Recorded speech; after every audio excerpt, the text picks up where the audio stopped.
Okay, Chairman, we are ready to go. Thank you, Dr. Townsend Smith. Good morning, ladies and gentlemen, and welcome to this April 23rd, 2020 emergency meeting of the North Carolina State Board of Education. I'm Eric Davis, Chair of the Board, and I call this meeting to order. I note for all listening that a quorum of the board is 7 members and that quorum was confirmed to be established at the beginning of the meeting. I now seek a motion to approve the agenda for this April 23rd, 2020 meeting. Is there a motion for approval of the agenda? Make a motion that we approve the agenda as presented, Mr. Chairman. Motion by Mr. Hall. Is there a second?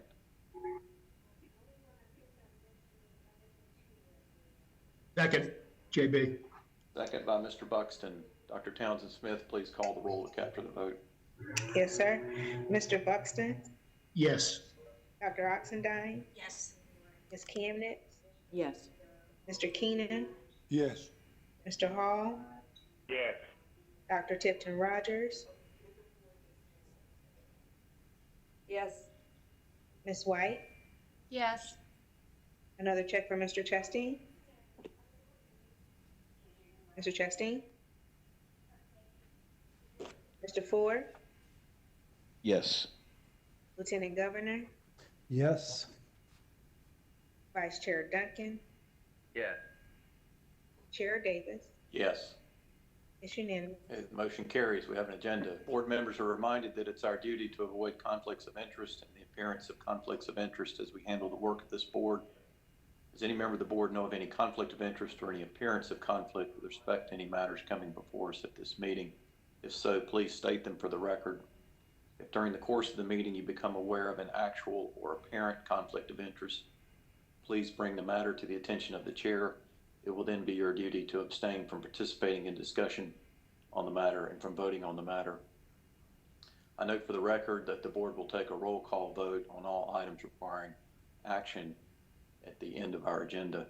We'll now proceed directly to our committee work, and we'll begin with the Educator Standards and Practice Committee, and I'll turn to the chair of that committee, Dr. Oxendine. Thank you, Chair Davis. I am Olivia Oxendine, and I chair the Educator Standards and Practice Committee, and joining me in that responsibility is Ms. Amy White. Today, I have on the agenda for my committee is one item. It is an action and discussion item, and it is pertaining to the process that we have in current policy pertaining to the evaluation of teachers, and this is part of the NESIS system. It is a very, very important process and procedure that takes place in our schools on a regular basis, and given the crisis that we all understand, this carrying out, fulfilling this policy pertaining to teacher evaluation is virtually, pardon that term, impossible. So the recommendation before, and I am going to call on Dr. Tomberlin to come forward and go into a bit more detail about this recommendation that is before you in your material, and it does consist of 5 parts. Pretty straightforward. I know of no controversy around this item. So this is the item that is coming to the board for our approval today, and I would call on Dr. Tomberlin to come forward and take us further into some of the details. Thank you, Dr. Oxendine.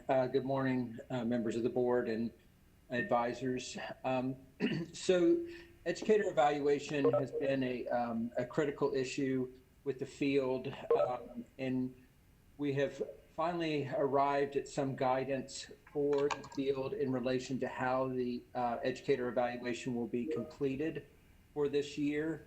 So the prevailing issue is that schools were closed March 13th, and that early closure resulted in some of the teachers not receiving the requisite number of observations in order to complete the summative evaluation. So as you know, our evaluation process has gone through a rigorous validity and reliability testing, and we have the the number of observations prescribed in policy that yield a valid and reliable evaluation. And so where that has not been completed, the districts are seeking guidance, and just districts and charter schools. So one of the prevailing questions is, can these observations be conducted virtually?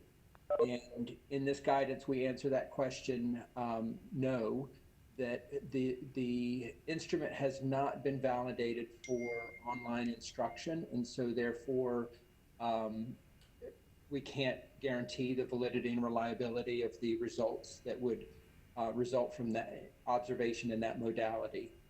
Secondly, teachers across the state are currently engaged in training related to online instruction and learning as they deliver tremendous support to our students. They are in the midst of a learning process, and it seems inappropriate to try to measure their performance on something that's fairly new to them. And and teachers are in different levels of completing that training and different levels of competency in that. So with that, the recommendations for how to move forward with the process, where the required number of observations have been conducted prior to March 13th, the expectation of the state board and NCDPI would be that the evaluation process is completed in NESIS as prescribed in policy. So if you conducted all the observations appropriately, principals and other evaluators could hold post-conference sessions, meetings virtually. That would not have an impact on the validity. Artifact sharing could take place digitally or virtually, and the rest of the process could move forward, provided that the required number of observations were completed prior to March 13th. In that case, we would expect a summative rating to be conducted in the NESIS system. For those teachers for whom the required number of observations were not met, we would ask that the plans be abandoned where they are. Principals will have the opportunity to download that information from the system prior to the closeout for the year. That information could inform the next year's PDP and observation focuses for the principals and the teachers. But we would not have a summative rating in the system. There are situations where the State Board of Education and NCCPI are required to report on teacher effectiveness. Federal reporting is one of those areas. We also have some relationship between evaluation and the continuing license. Where those reporting issues have to be addressed, we would use the most recent valid evaluation that we have for the teacher. This will not affect any Title II funding. This does not have any impact on schools or teachers, except for the case where the renewal would occur, and we have a process to deal with that as well. That precedes the COVID-19 outbreak. So also, we recognize that the evaluation process plays a critical role in the renewal of contracts for teachers in the local school districts and charter schools. What we would advise is that local boards of education develop a process with their school systems that ensure that a contract renewal process is conducted fairly and with their in consultation with their board attorneys, so that the decisions to renew or not renew the contract are not arbitrary or capricious. Where the summative evaluation is missing, local board attorneys and local boards of education can develop local policy to address those issues and what will be acceptable evidence for those boards. But that really is not within the purview of the State Board of Education. And we don't want to give the message that an incomplete evaluation or an invalid evaluation should be a part of those contract negotiations or contract decisions. And so that's essentially the direction and guidance that we want to provide to the field. And I'm happy to take any questions. Thank you, Dr. Tomberlin, and I'll turn to my colleagues. If you have any questions, please feel free to ask them at this time. Madam Chair, Yes, Mr. Hall. thank you. I just have a quick question. When will this info and how will it be disseminated to the LEAs? This is a critical time. Yes, sir. We have many different processes for disseminating this information. It would be included with our COVID-19 resources, as well as I have a listserv for all the LEAs and charter schools for their HR directors and or superintendents or heads of school. Okay, thank you, Madam Chair. Very, very good question. Other questions? Madam Chair, this is Mr. Ford. May I proceed? Yes, absolutely, Mr. Ford. Yeah, so I just have a clarifying question, Dr. Tomberlin. One of the areas that you mentioned was the about the renewal and non-renewal of contracts. And just for clarification, in the event that a teacher has not had all their necessary evaluations or a summative, the right to renew and non-renew is a matter of the local boards. But what we're hoping is that those local boards will adopt some sort of governing structure that doesn't allow for arbitrary or capricious non-renewals or renewals of teachers that would be based on something, right, other than, you know, sort of unverified or anecdotal evidence. Is that pretty much our position at this point? That is correct. The main point we're trying to make here is that we don't want to give the impression where the process has not been completed fully, that yields a valid summative that can be used in those decisions. But the process, the local process for contract renewal does not have to rely on the summative evaluation to proceed. And the state board is recognizing that while this is often used in that process, the local boards have the flexibility to use other information that would yield a decision that is not arbitrary or capricious. Okay, and if I may, Madam Chair, follow up. You may. And while that is not under the purview of the state board, is there anything we can do, any sort of provision we could provide just to ensure that, and frankly, I just want to make sure that like teachers have some sort of protection here and they can feel comfortable about, you know, what those decisions will be based upon given this environment. Is there anything beyond that we can offer, even if that's not under our purview?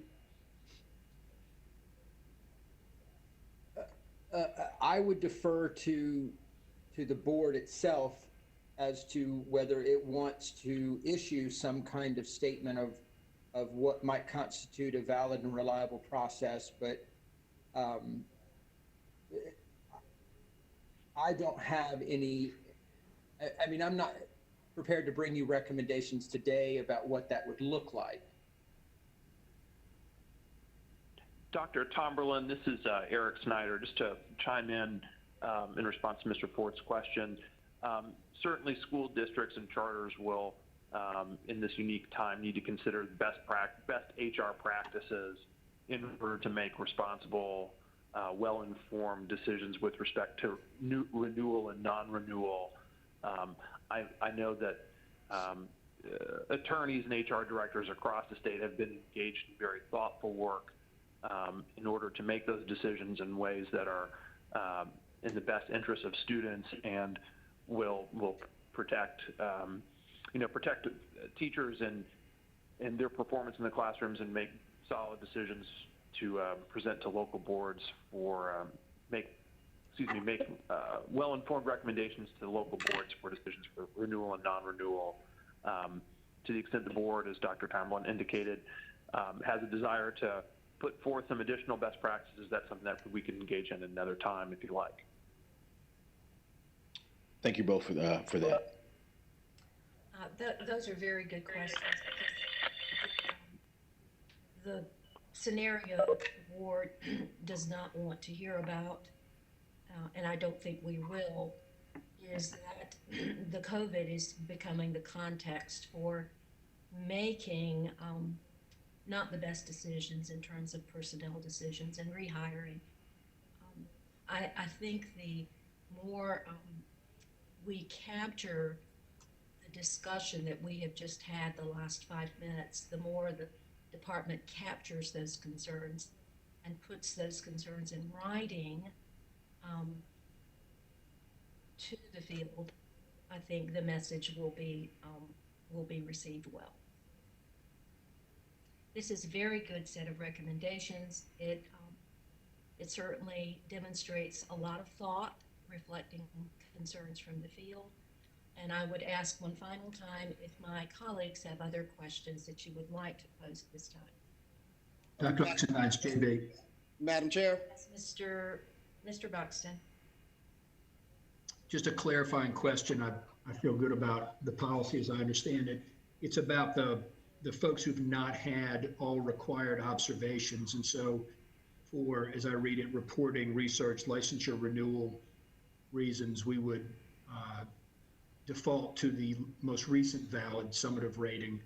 If there were a situation where a teacher was making significant progress this year through as evidenced by observations, and then we went back to the most recent summative, which might show less proficiency or mastery, if you will, is there any way teachers are hurt by that? Or are we really talking about just reporting and research that won't harm a teacher who's been making good progress over this year but doesn't get the benefit of those observations because all of them have not been complete? That's a great question, Mr. Buxton. It is in this one instance of license renewal and the performance that there is potential, and I would there is impact on an individual teacher. So that is a great issue that we could address. That is certainly under the board's purview. In statute, it does indicate that a teacher who has less than proficient rating in the renewal year can only renew at the IPL level. And but that doesn't impact pay or status. It's not a demotion. We would just put them on an IPL, and the district agrees to work with them to convert them back to a CPL at the end of that 3-year cycle. So ultimately, I'm sorry, go ahead. Go ahead, Mr. Buxton. No, please. Now, my point was, do we need, so Dr. Tomberlin, do we need to refine that part of the recommendation? I mean, move forward with the recommendation, of course, not put on the brakes, but give some consideration to Mr. Buxton's, the question he just raised. So it is possible that the board could develop some kind of process of appeal for that if they chose to do so, where the administrator and perhaps the superintendent of the LEA could verify that this teacher had made substantial progress but was not reflected in the summative evaluation for the 1920 school year, and the board could elect to review those applications or appeals and make a determination. So is it the wish of the board that we want to proceed with that kind of clarification, that kind of additional information? And I think that is relative to maybe the third bullet.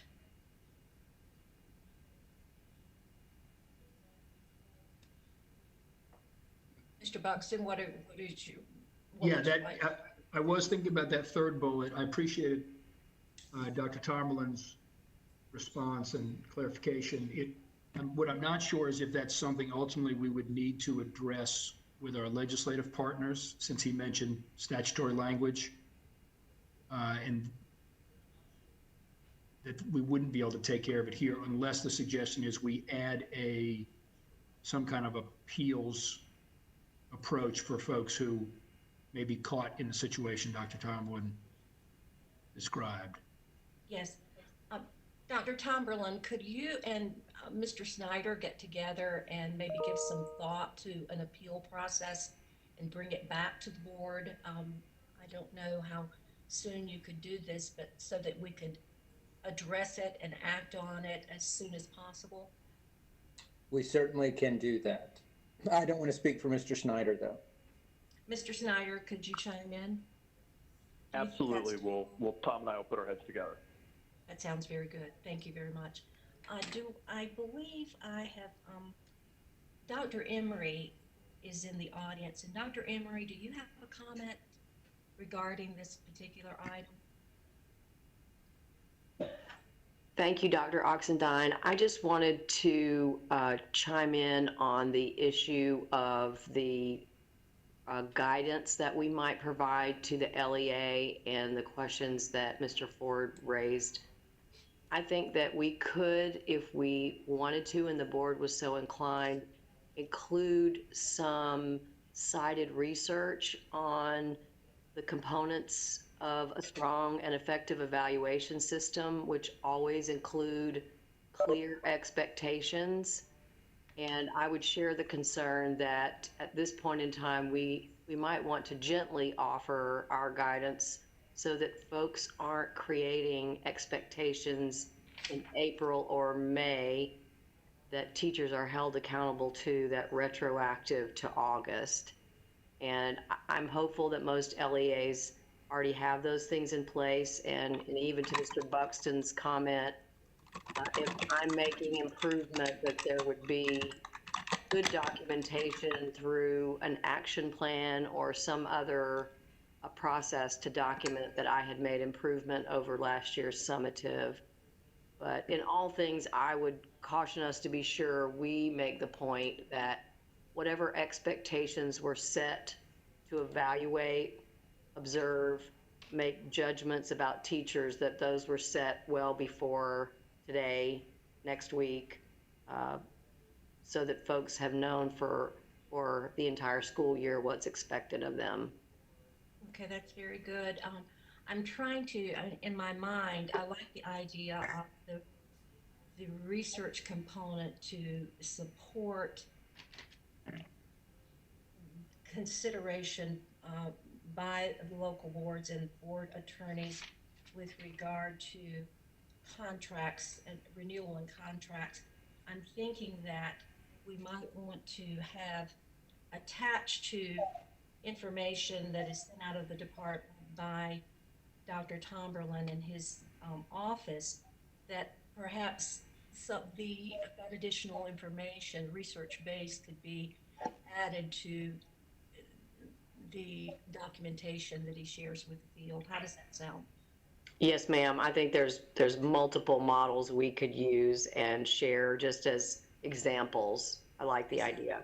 As a guidance, and we would consider that kind of a guidance packet to send to our HR directors and superintendents, local board members, chairs, and others, and their attorneys. Does that sound agreeable? Yes, ma'am. Thank you. Thank you.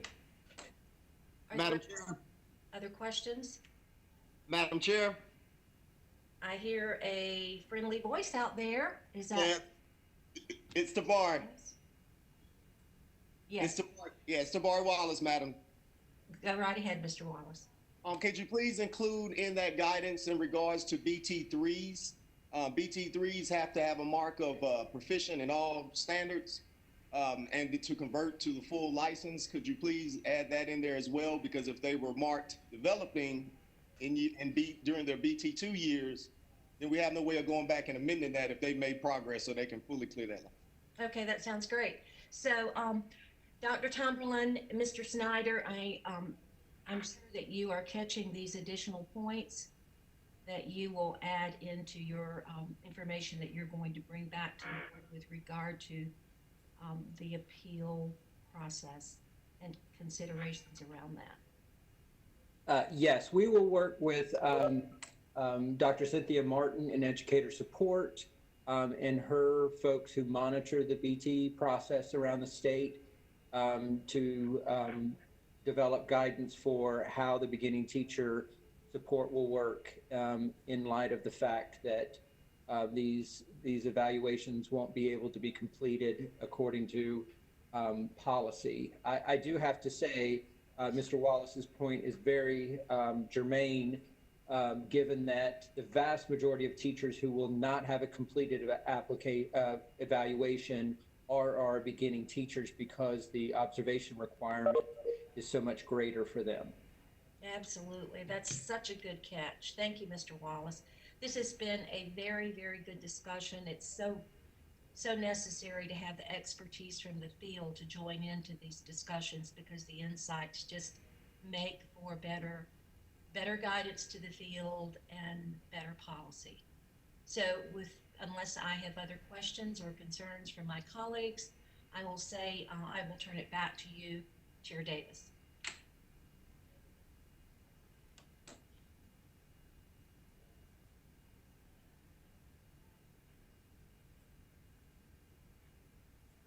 Hello.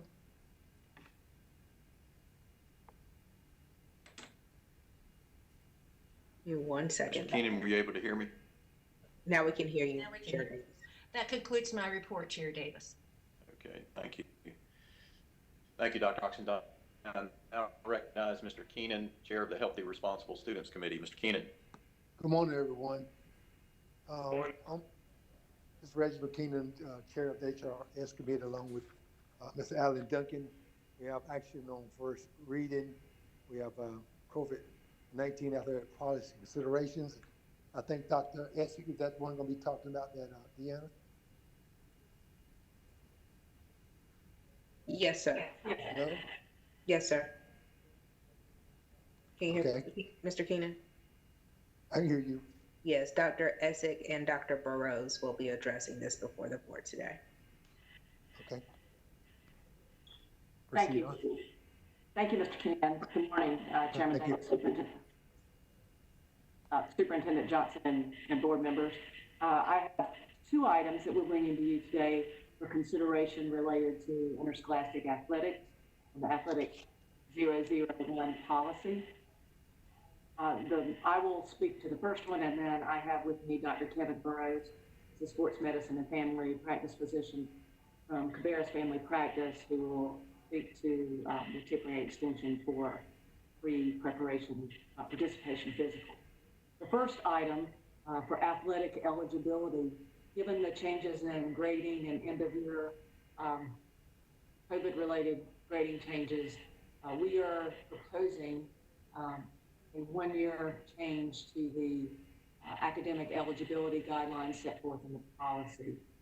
You can read there, regardless of the school organization pattern, student who meets LEA charter school promotion standards for the 2019-2020 academic year will automatically meet the course's pass requirement for the first semester of the 2020-21 academic year. We feel like this is the best way to keep things broad and not penalize any student for anything for which they have no control over related to grades in the year. And that would just be, it would just mean that if a student was promoted in 2019-20, they're automatically eligible for 2020-21. And this would apply to both middle school and high school students. So I'll stop there if there are questions specific to this one. Any questions, anyone?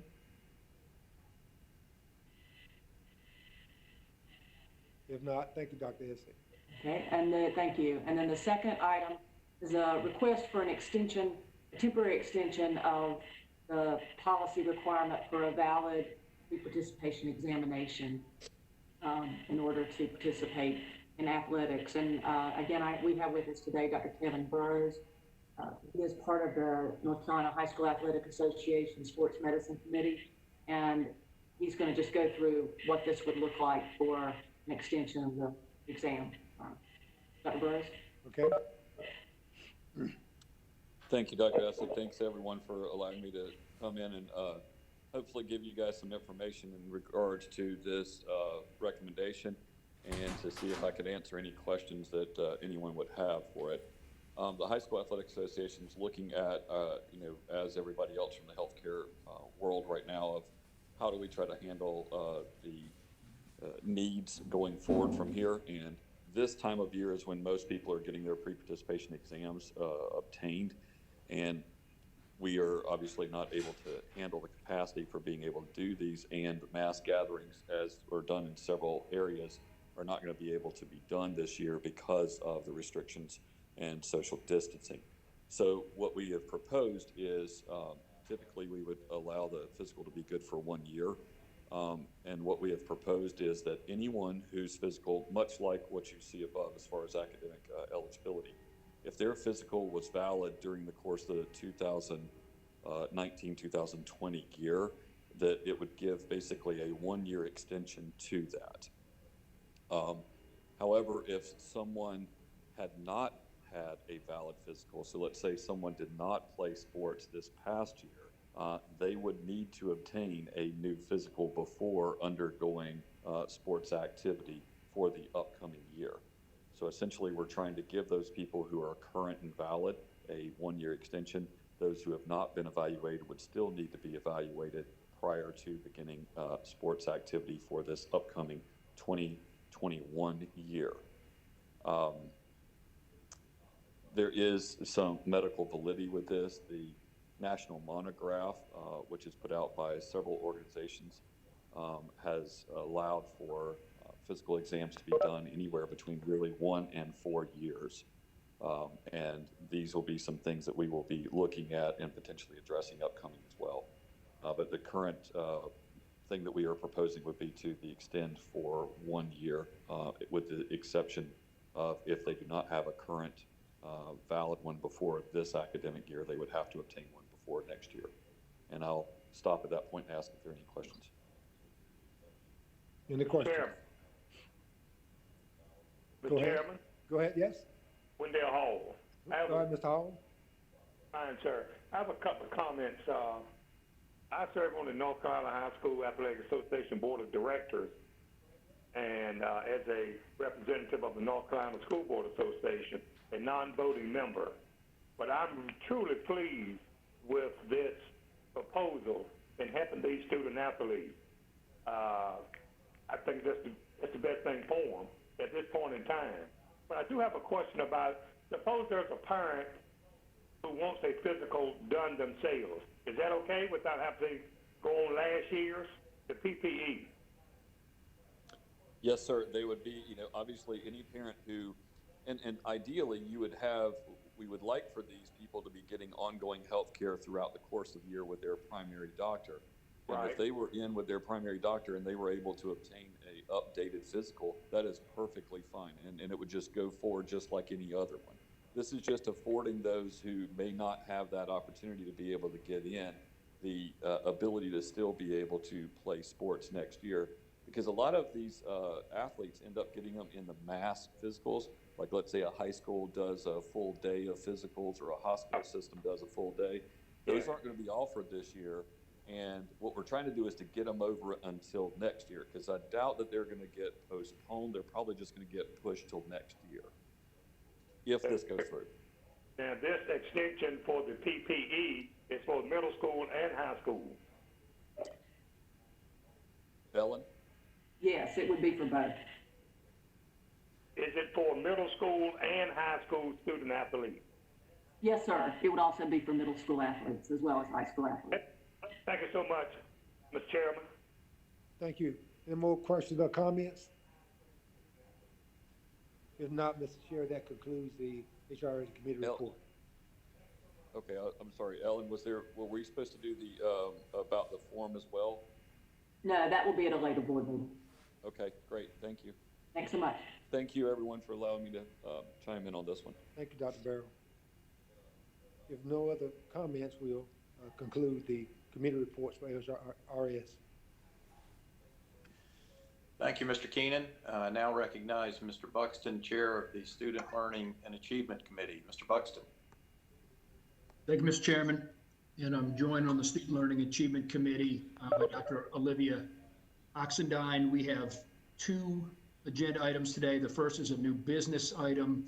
The second will be our action on first reading on a proposed grading policy for K through 11. We'll start with the new business item, which is an update for your information about a federal waiver related to our CTE state assessments. And I'd ask Mr. Trey Michael to explain the item to you. Thank you, Mr. Buxton. Good morning, board members and advisors. Can you hear me okay? Yes. Great, thank you. So I wanted to give you some quick background on this, much of which you see in the narrative there. Under our previous federal legislation, we reported proficiency for students based on a CTE state assessment or a credential in lieu of. But under our new Perkins federal legislation, we will still be required to report on about 65 CTE courses that have a CTE state assessment. And that is applicable for this academic year that we are currently in, even though we've been transitioning between the two legislations.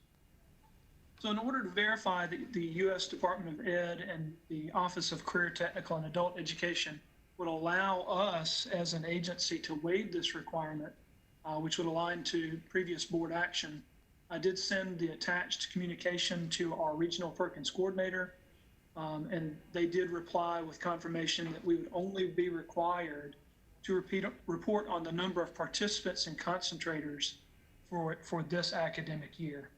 So the federal government does not actually do waivers for Perkins in this regard. They actually give guidance, have permissibles and requirements. Perkins, as I learned more and more from federal friends, is a bit of an odd duck in that regard, in that they don't do many waivers. So what they have allowed us and many other states to do is for this academic year, they are only requiring us, and that's in the second PDF that you've got related to the consolidated annual report. They're only requiring us to report on the number of participants, that is CTE students enrolled in a CTE course, and report on the number of concentrators. And for this year, that would be the number of students who take a two-course sequence or complete a two-course sequence throughout their high school career up until this point. So after all of that consultation, the statement we would issue is that after consultation with the Department of Education, Office of CTAE, NCCTE has waived the requirement of a CTE state assessment for state and federal reporting, which is typically included in 5S4, the new performance measurement. As a result, students enrolled in year-long or spring 2020 CTE courses with a 100-item post-assessment will not be required to take the CTE state assessment.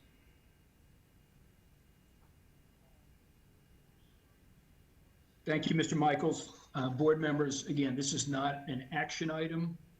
Mr. Michaels is bringing you up to date. Mr. Michael, excuse me, is bringing you up to date on the guidance that will be going out and the information to districts. But important that you understand what we're doing on this assessment. Any questions for Mr. Michael?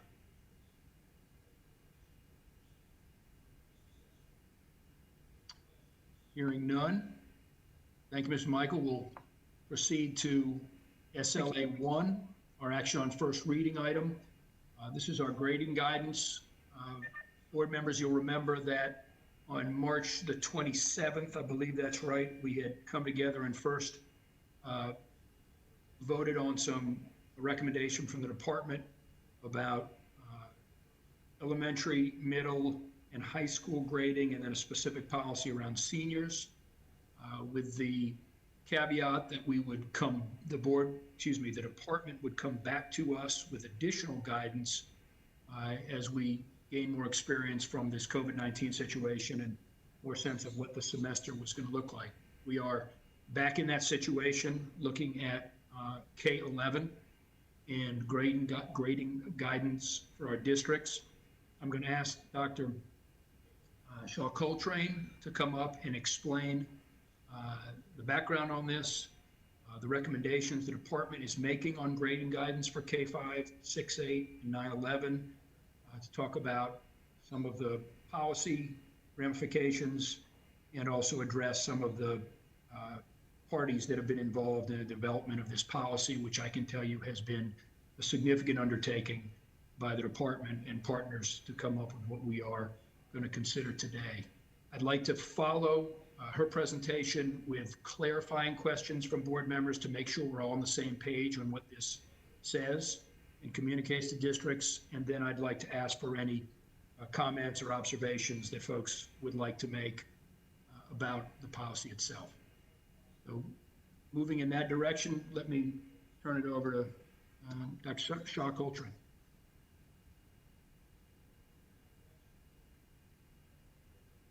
Thank you, Mr. Buxton. This is a voice check, Deanna. You're good? Thank you so much. Hello, everyone assembled. Thank you so much, board members, Chairman Davis, as well as Superintendent Johnson and other leaders assembled, as well as all of our guests on YouTube. We appreciate this opportunity to present to you a recommendation for statewide grading for grades K through 11, as well as any non-graduating seniors due to the COVID-19 pandemic and our extended school building closure. I first want to take an opportunity to thank the work group members, which are listed at the bottom of your recommendation. We have worked many hours for many weeks on this. This has been a major initiative, and all of the work group members have spent significant effort in giving it their heart and soul to ensure we are doing the best for our North Carolina public school students. Before you, you have a recommendation which gives you first the context of our situation, then gives you our working guiding principles, as well as the goals and key factors that we were responsive to. We then will present to you our grades K through 5 recommendation, 6 through 8, 9 through 11, as well as promotion and retention and the actual policy amendment. Throughout the presentation, I will share with you input that has been received across the field, as well as we will have both of our student advisors presenting our synthesis of student focus group, as well as their personal interpretations of their experiences as students, because this does impact all of our 1.5, almost 1.6 million students in the public K-12 North Carolina public schools. As you know, our local education agencies and charter schools continue to engage students through remote learning opportunities to support continued student growth and well-being during this public health crisis. We remain eternally grateful for all of the efforts of our educators, as well as all of the efforts of our community members and families and students to ensure that we mitigate the impact of COVID-19 as much as possible to the education of our state children. In an initial scan of the guidance that has been provided across the country by other state agencies, what we have found is that many states are leaving decisions up to local public school units. I want to commend our State Board of Education, as well as our department, as well as our school districts and charter schools for leaning forward and once again being at the forefront of providing the most equitable education possible for our students. And in the light of COVID-19, having a statewide grading system is welcomed by all of our stakeholders, especially our higher education partners, to ensure that we mitigate any unintended consequences and also do what is best as possible for our students in this situation. So I commend the board for this potential. Our grading work group has some guiding principles I'd like to review with you. Because this work was not an overnight decision, it took incredible thought and foresight across many stakeholders, but we did start with some guiding principles. The first one being that this grading policy was really to ensure that we positively impact as many students as possible with grace and generosity during this COVID-19 time. While we are discussing grading today, which is very important to a lot of our stakeholders, we know across the world in our own and in our own communities, there are many other important factors as well and critical issues occurring in our communities. And so we want to offer this with all of the generosity for our students as possible. We also understand that there is no grading policy that will solve issues of inequities that typically exist in our communities and schools, especially when the school building environment and teacher access are not in place as equalizing factors and supporting factors. It's very important that we remember that. I too, in this process, the working group and myself had to come to that realization that we would like to be able to solve all of the inequities right now happening, and unfortunately, COVID-19 has taken that from us. However, we do want to validate the efforts of our students, families, teachers, and support staff during this time and mitigate any potential negative impact of COVID-19 through a policy that positively impacts as many students as possible. We also are addressing stakeholder concerns, including those from students and parents, as well as recognizing and being true to the voices that have not been able to be heard, and using our expertise as educators to ensure that we keep those voices at the table as much as possible.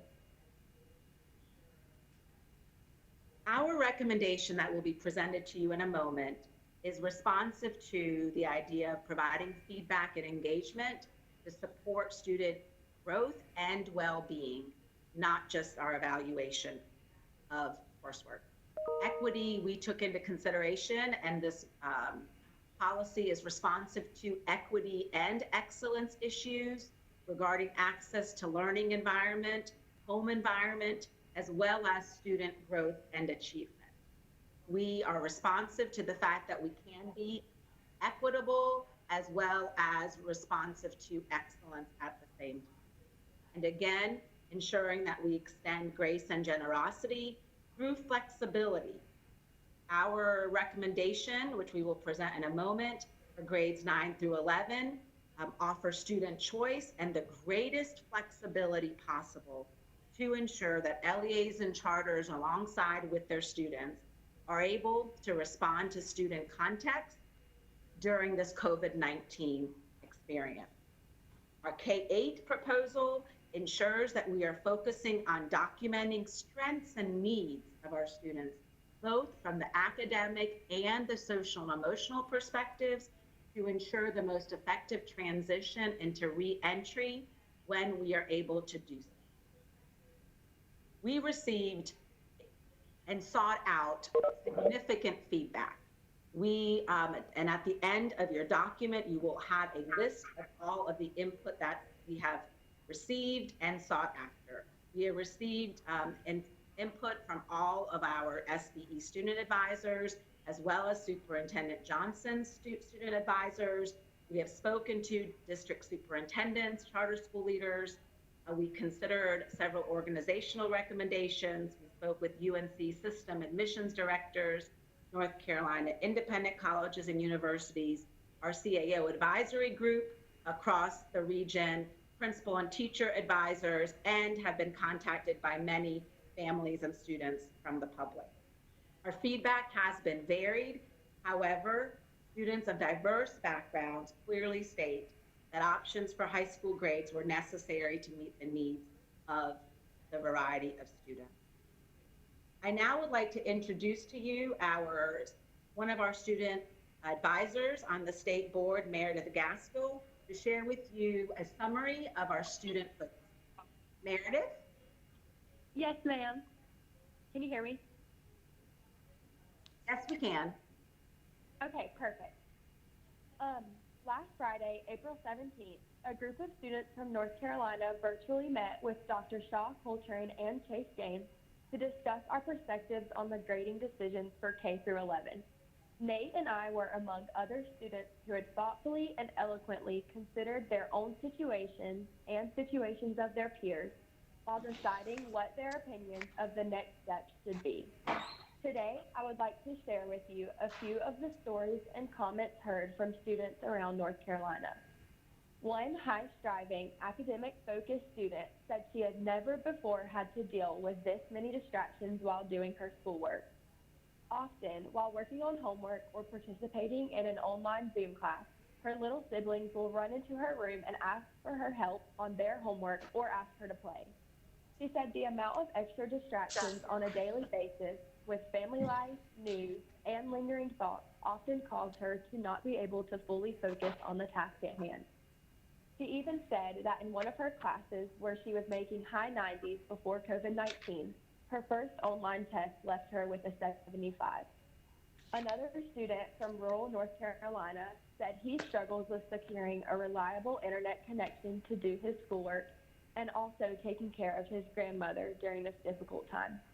He spoke about how finding balance was exceptionally difficult when there are so many different things happening at once, in the world, in his brain, in his virtual classroom, and in his family. This student wanted choices regarding his end-of-the-year grades so that he could feel a sense of balance in his life again. Nate, one of our very own, a high-achieving student who is definitely destined for a bright future, is stressed and concerned about how the semester will affect his chances of college, scholarship money, and other opportunities. There are thousands of students in North Carolina who are living in situations we cannot even fathom, taking care of sick family members, wondering how unemployment will affect their family's livelihood, sad because their sports season was canceled after 2 games, or lonely because they haven't seen their friends when they are supposed to be making high school memories. It is our job and passion as a board to do everything possible to put our students first in this unprecedented time. Dr. Stegall, Dr. Shaw Coltrane, and their team have done an exceptional job putting together this recommendation that holds kids harmless, prioritizes students' well-being, and most importantly, promotes hard work while being graceful and compassionate to the current circumstances. As a senior advisor, I applaud the board and DPI for the work that is happening and will continue to happen as we decide on the best possible plan during this time. I believe Nate is going to talk a little bit more how our proposed policy came about from this student discussion and the different stories we heard now. Meredith, we're going to have, thank you so much, Meredith, for those comments. We are especially grateful for your and Nate's participation and leadership on this committee, as well as the opportunity to work with Superintendent Johnson, student advisors. Nate, we will have you comment, but after I go through the recommendation. Our recommendation now, we will continue after Meredith's incredible comments. As you can see, her comments were incredibly thoughtful, as was all of the students who participated in our student focus. Our recommendations for 9 through 11, and I apologize, let me back up just for a moment. Our work group requests that the State Board of Education approve statewide guidance for grading of North Carolina public school students in grades K through 11 as described below.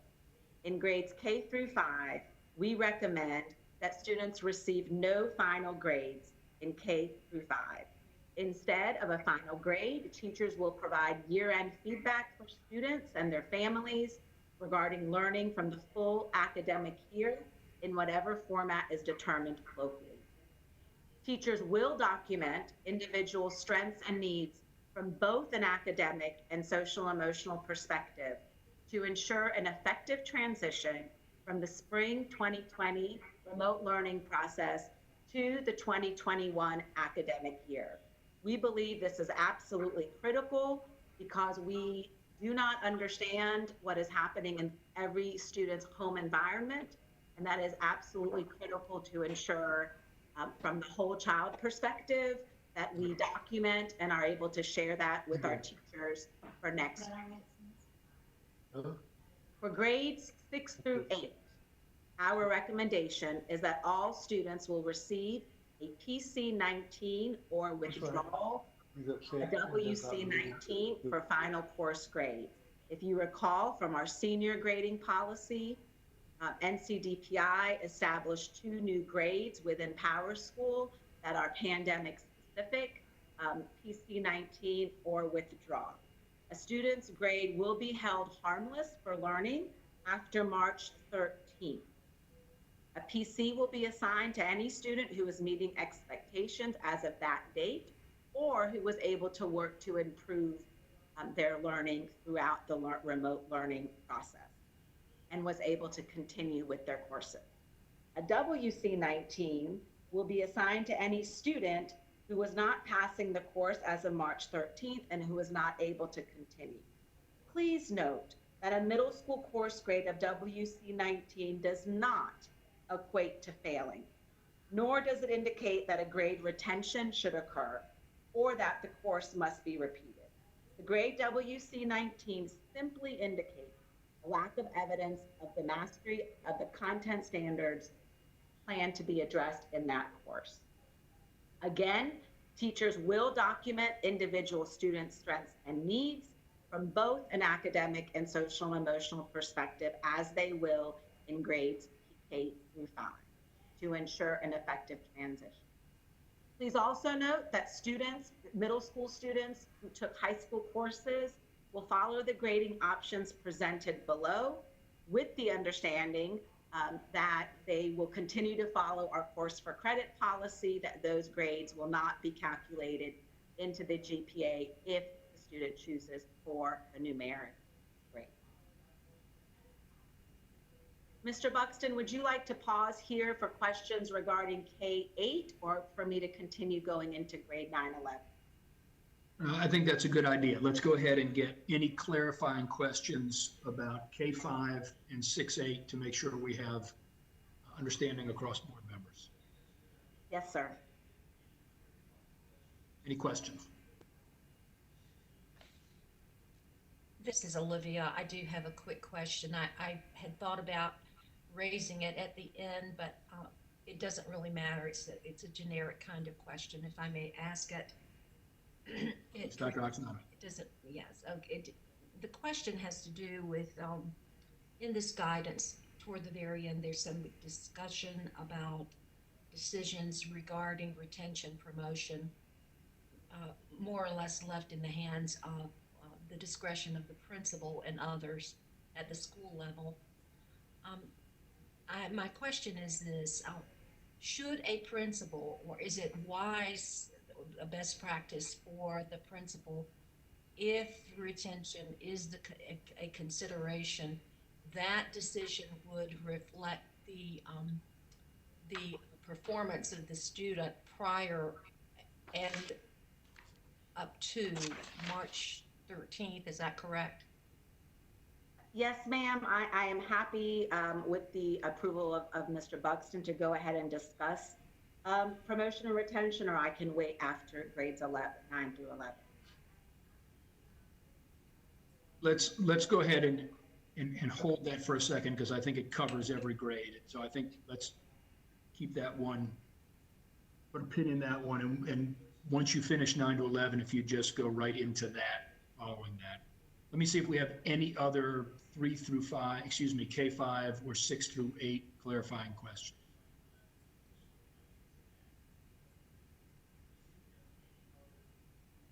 Okay, hearing none. Ms. Shaw-Coltrane, go ahead and do 9-11 and then answer Dr. Oxendine's question, and then I'll get additional questions from board members. Thanks. Yes, sir. So regarding grades 9 through 11, as well as non-graduating seniors, the following grading policy we are recommending for current spring 2020 courses. Our recommendation, after much consideration from input from the field, as well as looking at best practices, as well as our guiding principles that I discussed earlier, and feedback, especially from our students and administrators. We recommend that students be given a choice for how each final course grade will appear on the final transcript for both year-long and semester courses currently in progress. Students will have two options for each final course grade. A numeric grade, which may represent either the highest grade from either learning through March 13th or as improved through the semester through remote learning, or a PC 19 or WC 19. Students will determine how each final course grade will appear on the transcript at the semester after advising from the teacher's school and in consultation with the parent or guardian. When students choose the numeric grade, it will be calculated into the cumulative GPA according to current board guidelines. When a student chooses to report a PC 19 as a final grade, there will be no impact on the cumulative GPA. For year-long courses, the fall term grade will be counted into the GPA for parity with those students on a 4x4 schedule. We want to ensure that with this choice, that we are supporting the student context and in all school environments, ranging from those that were able to finish schooling and courses through regular high schools, through CCP, our virtual courses, our virtual charters, as well as our virtual high schools, but also those students who have been working through remote learning with their school districts and charters and continuing to make progress, but also having grace and generosity and understanding that we do have a population of students that out of their control, they have not been able to continue to learn in this COVID-19 situation. It's very critical that we also ensure that no students receive a failing grade and that all efforts are taken by our schools and charter schools to support student learning and to use other state board policies are already in place for future use, such as credit recovery and repeating a course for credit. So when a student does go back to school in the fall and is able to be with a teacher and have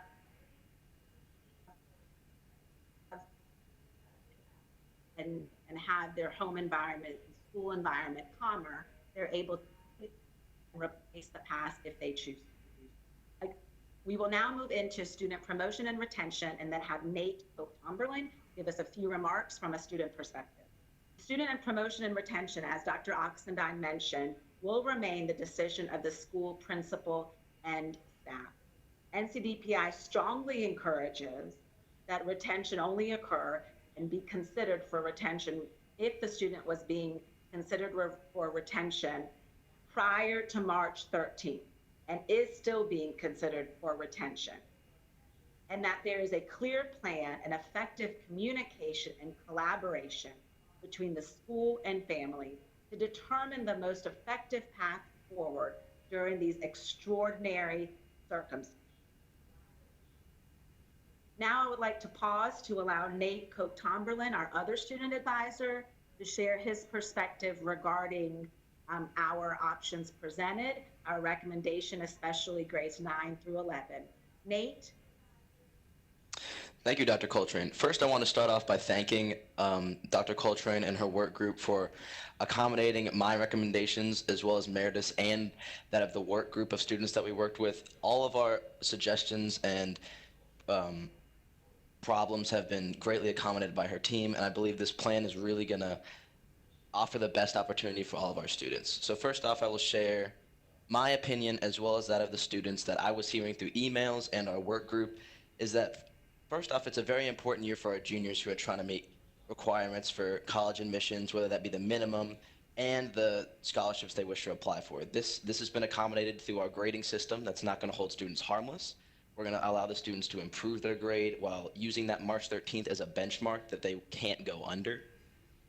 In addition, we're going to give students the option to choose after the semester is concluded, the option of pass, fail, or to be graded. This is going to give our students who may have not really liked their grade as of March 13th, let's say you had a 70, you really didn't get the opportunity to boost that up in face-to-face, especially if a student's struggling with online learning. They're missing that face-to-face aspect. There's more distractions, like Meredith mentioned. At home, if they can't improve that grade online and they didn't like their grade to begin with, we're just going to give them the option to go ahead and get that pass so it doesn't affect their GPA. We want to hold those students harmless. That's also going to go to help out our students in rural areas that aren't going to have the adequate access. Like Meredith mentioned, one of our students was having to drive to his grandma's house just to get internet access to complete his classes, which I think is just, it's amazing that he's able to make that effort, but we definitely don't want to hold a student like that. We don't want to allow him to suffer. We don't want to allow his grades to worsen because of the situation at hand. And I believe by this plan, we're giving our students motivation to continue learning and strive to improve their GPA, but we're also accommodating all the students who are going to struggle with online learning and don't have the adequate access to online learning. I believe this plan is going to do a great job of that, and I've done a little bit of polling around my area. All the students I've heard from are in great favor of this plan. They think it's going to accommodate the students who are really striving academically to do the best they possibly can. They're still going to have their ability to do so, and the students who might not have adequate access or are going to struggle with online learning, they're not going to be punished at all by the situation at hand. Thank you, Nate. As you can see, we have taken consideration for the best possible scenario in an impossible situation of which we all wish we were not in. We will be needing to make amendments to at 009 if the board chooses to approve our work group's recommendation. We will also be developing many resources based on the approval of the board to support implementation regarding this policy, additional guidance regarding this with specific examples, accompanying webinars, Power School technical guidance, implementation resources for teacher, district, and school resources, our Teachers of the Year and Principal of the Year, and many others made sure we would be doing that. And we will also be working on a joint communication with EPI as well as with the other higher ed partners, including UNC, as well as we'll be reaching out to the community college system and the independents as much as possible. We thank the board for this consideration. And just a reminder to the public that our grading seniors policy was approved as of March 27th. Representative Buxton, I'm available for questions. Thank you, Ms. Shaw-Coltrane. I think I gave you an honorary doctorate earlier. Now you've upgraded me to representative. So we're in a mutual admiration society here together. Yes, we are. I appreciate the time you've taken to go through this. I appreciate your involving our student advisors. In a minute, I want to ask our other board advisors to chime in if they'd like to with their own thoughts on this. First two points, and then I want to get some questions. First is just to be clear for folks, because this has been a question, Ms. Shaw-Coltrane did mention it, but that we have a lot of different virtual coursework happening across the state, whether that's NCVPS, students taking virtual dual enrollment courses, district virtual courses like Crossroads Flex in Wake County and other places, in our virtual charter schools. And we would treat those all the same, where we would be giving students choices about their grades for this semester. So just to be clear about our virtual coursework that's happening across the state, being given the same grace and generosity and opportunity for student family choice. The second thing is, Ms. Shaw-Coltrane, if you would just speak briefly to our intention regarding students that districts are not able to find to make choices. And by that I mean, I know in a lot of our districts, there are still students whom they're having difficulty receiving communication back from for whatever reason. And in the case of high school students being asked to choose grades, what our recommendation is going to be as a default action when we don't hear back from them.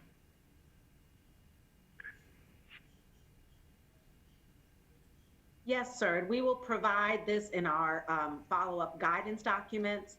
Our recommendation would be if a school district or charter school teacher was not able to reach the student, to go ahead and put in the PC-19.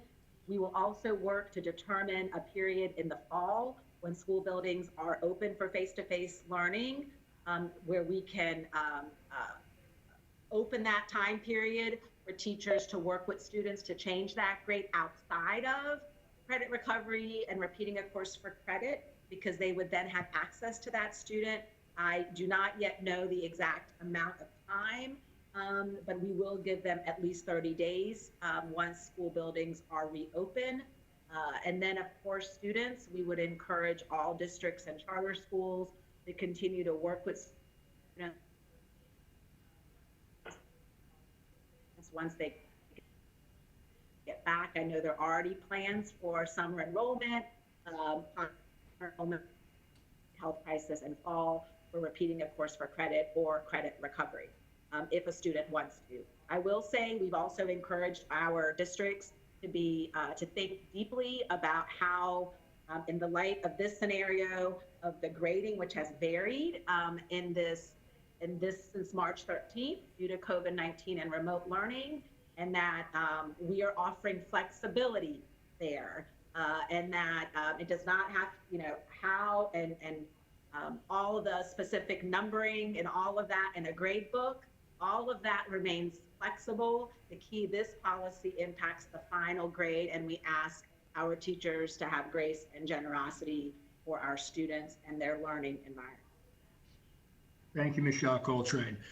First, I'd like to get any clarifying questions on the table, things that people need to make sure they understand about the policy. And then I want to go to any other comments from our advisors and board members and other more probing questions. So first, just any clarifying questions about how this policy is intended to be implemented.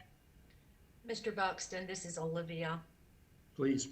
I want to go a little bit further with my earlier question about the promotion retention decision by the principal and in consultation with others. I think if any, this is the year that school administrators are, and I know that they will be very, very thoughtful and in terms of making decisions about whether to promote or not promote. The deliberation that will be required and introspection on everyone's part can't be described in detail. I would hope that, I don't see that in the guidance section for promotion, non-promotion, but I think it's imperative that parents should have been notified or at least been in, have some sense about promotion, non-promotion before the 13th. I would hate to be a parent to find out in the next couple of weeks that my child is not going to be promoted. So it seems to me like we need to have some language in the recommended policy around promotion and non-promotion, that prior notification or prior discussions with parents before the 19th of the possibility of not being promoted. Mr. Buxton, may I respond? Please. Dr. Oxendine, we tried to address this concern, and I am obviously happy to do it further. In the second bullet, which states NCDPI recommends that district schools only consider retention of students if the retention consideration process was already well underway for a student prior to March 13th. The retention consideration processes across the state vary. However, our school districts do have the step of parental notification and communication and partnership, but I'm happy to make that more. We did consider a shall here. However, local school districts and charters have asked that we keep this a local decision because principals and teachers do know their students best. I was hoping with bullet 2, we would share your intent strongly enough. But I am happy to ask that we add the word strongly in front of recommends or change the language, however, Committee Chair Buxton and you believe would be necessary. Just so that, I'm not recommending that we deeply revise it, but just to make the point that parents need to eliminate parents being surprised at this late stage of the game. So it could be, you could add an adjective in the section. But How about we add after March 13th, 2020, including communication and partnership with student family. That sounds reasonable. All right, board members, let's expect that we have that phrase added at the end of the bullet when we consider the policy as a whole at the end of the meeting. Thank you. Other clarifying questions about how the policy is intended to be implemented? A clarifying question, Mr. Buxton. Please, Mr. Wallace. Mr. Wallace. As far as the guidance, is the final grade, is that going to be a continuation of Q3, or are we expected to populate Q4 with a new grade based on digital learning? Mr. Buxton, may I? Please. How a district goes about with the Q3, Q4, and other assigned tasks and grades will be up to the local school district.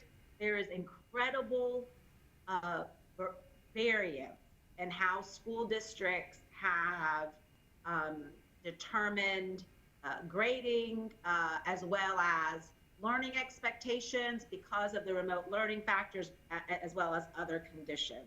So we will provide you examples in our technical guidance to help clarify data entry questions, but we would not be required to enter anything except for the final grade.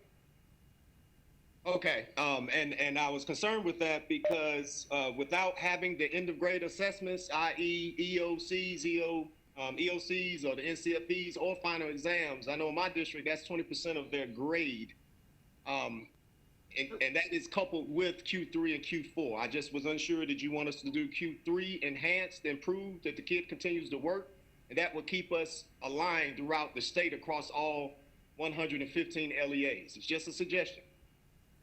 Thank you, Mr. Wallace. That was considered. However, we have many students who have continued learning through Q4. Also, the quarters are not equal as timing. For some, March 13th was part of Q3. For some, it was the end. For some, it was the beginning, et cetera, with all of our different calendars because we do not have a statewide calendar. So as a result, that will remain a local decision. The policy regarding the 20% of the grades has already been waived. So this would be the best final grade that the school and the teacher and the student were able to determine. Okay, thank you, Saneha. And Mr. Buxton, I have a comment when it comes to that part, okay? I was just going to ask you if you'd like to make any comments. This would be a good time. Okay, I definitely want to commend the state board and DPI and all the advisors for what the final document what we have arrived to. Because we've been going 2 weeks back and forth trying to figure out equity versus student choice in grading. I do want to say this is the best that we can do. It's not a perfect solution. It's not a silver bullet, but this is the best we can do giving students options.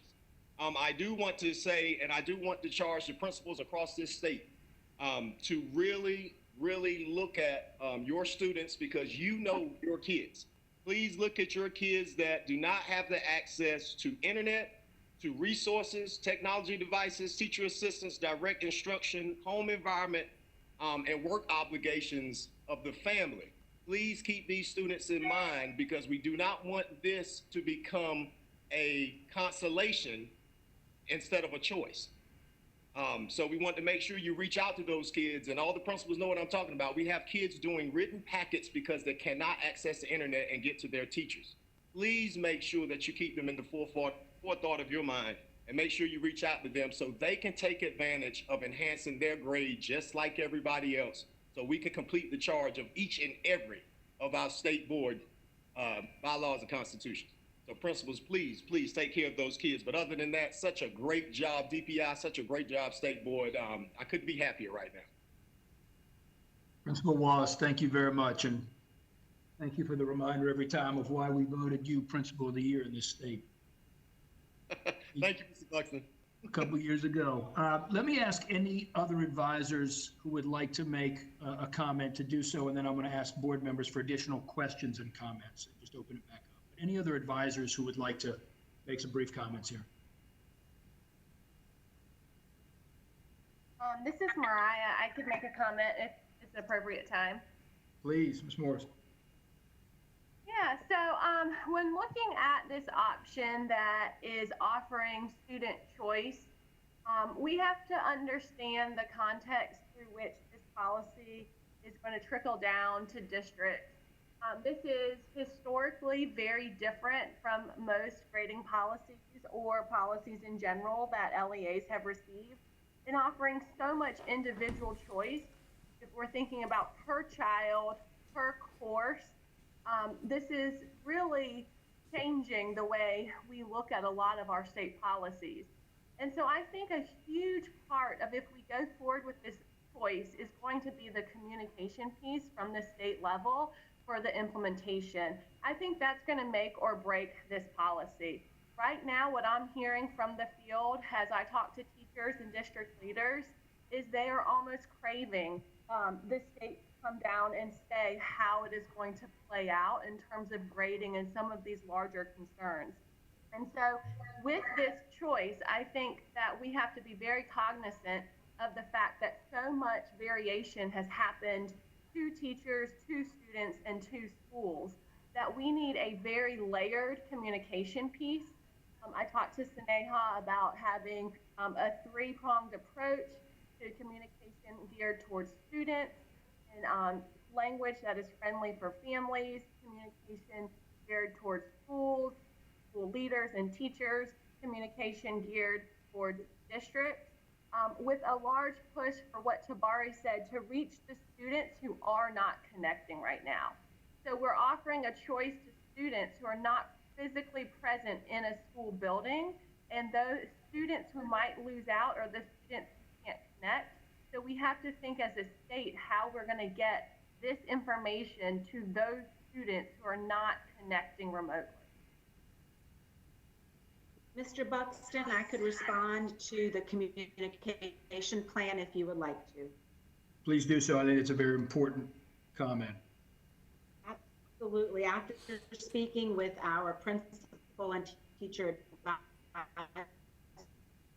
advisors over the last 48 hours, we have taken that very seriously and appreciated those that feedback. We actually already have a plan working on a parent FAQ, as well as we, as soon as the board depends on action, we will be beginning presentations that could be used for school leaders to help explain this process, as well as, Mariah, to your last comment, ensuring that by providing a PC-19 for those students who we were not able to connect with, still gives them a credit. And then when we are able to connect with them, so it helps them to be promoted by giving them that PC-19. And then when we are able to connect with them, helping our teachers do so to help determine maybe the grade as of March 13th was better, or if they can recover that credit if they would choose to give a grade. And so that is our hopes, and we will work very diligently. I think you may have already even, or will soon be receiving an email, or already have, to be part of that group to ensure we are doing all that we can. I will say to the board that I know with our senior grading policy before the board meeting was already done, documents were released by various media outlets and schools themselves. So some of it will be out of our control, but we will do our absolute best to provide an implementation toolkit within the next week to 10 days. Thank you, Ms. Shaw-Coltrane. I want to note Dr. Miller, our superintendent representative, is a member of this work group. And so I think his views on this are embodied in the proposal. Mr. Matthew Bristow Smith sent us a very thoughtful communication yesterday to all board members about his support for the proposal. I'd ask both of them if there's anything additional they'd like to offer this time before I go to board member questions. Mr. Buxton? Please, Dr. Miller. Yes, sir. This is Dr. Miller. Thank you for this opportunity. Just want to thank the work group members, Sneha Shaw-Coltrane in particular. She has been very thoughtful and diligent in seeking input from a mind-boggling number of folks and groups who are stakeholders in this work. I would like to thank my superintendent colleague on the work group, Dr. Jeff Booker. It was in fact an example from Dr. Booker that galvanized my thinking that this policy proposal that you are considering today is an example of our best work. And I do say that echoing and reiterating what Tabari Wallace just said. There is no perfect solution, but this recommendation represents, I think, the best solution that we could put together for you to consider today. I'd like to give you that example that Dr. Booker referenced to you all in the email that he sent to you. And I'll use Green Central High School, which is the traditional high school in my district, as the example. And that school is on the 4x4 block. And you take student A, student B, who are both juniors, and they both signed up for the same 8 classes. 4 were AP or honors, which would be weighted classes, and 4 would be unweighted classes. Student A happened to get all of those weighted courses in the fall, and student B got the weighted courses in the spring.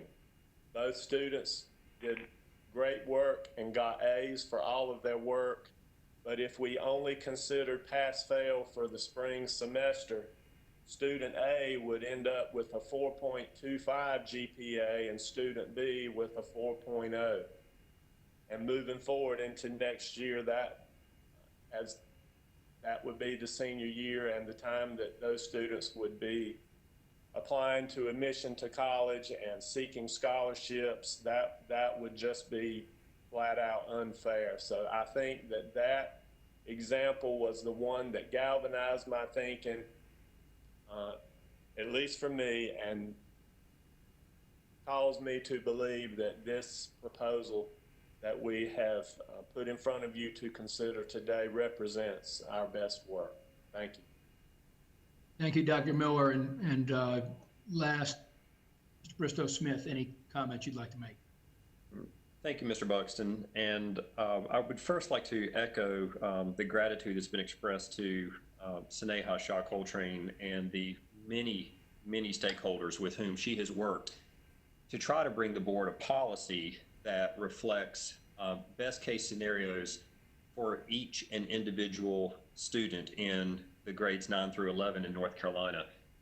One of, I think, the concerns that many of the emails that came to the state board over the last month about this issue expressed was that a one-size-fits-all broad policy, whether it went with pass-fail or whether it went with grading, would inevitably harm a broad number of stakeholders in North Carolina, a broad number of students who, caught in the midst of this pandemic and school closure, would somehow be undermined in their academic progress as a result of a single solution. What Sneha has brought to us today, and one of the things I'm so appreciative about with the deliberative nature of this process, is a solution that allows each and individual student, with the support of his or her teachers and guidance counselors, to determine what is a best case scenario based on the options and choices that were available to that child.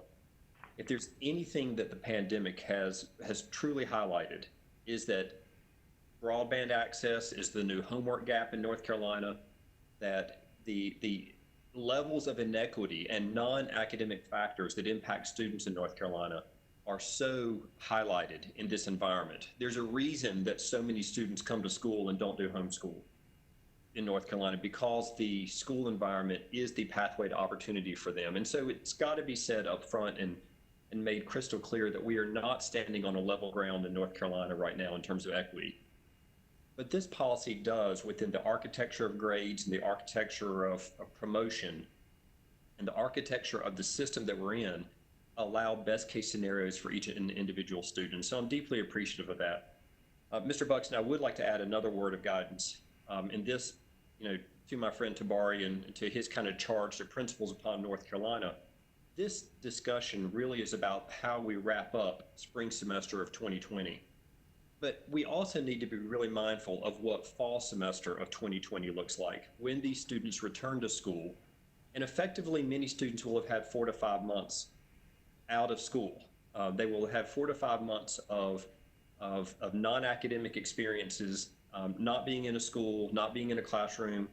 And we've got to make sure that knowing that the end of this year is going to look different for every child, we also have to remember that the starting line for next year, for the 2021 school year, all students are not going to be at the starting line at the same place. And so when we think about grading practices in individual schools in fall of 2020 moving forward, we need to be mindful of the fact that a lot of students are going to have a lot of catching up to do. And so the importance of diagnostics early in August, the importance of us looking for growth as we're trying to evaluate student performance, and for all of those schools out there that have been thinking about maybe we want to use this time out of school to think about moving to mastery-based grading.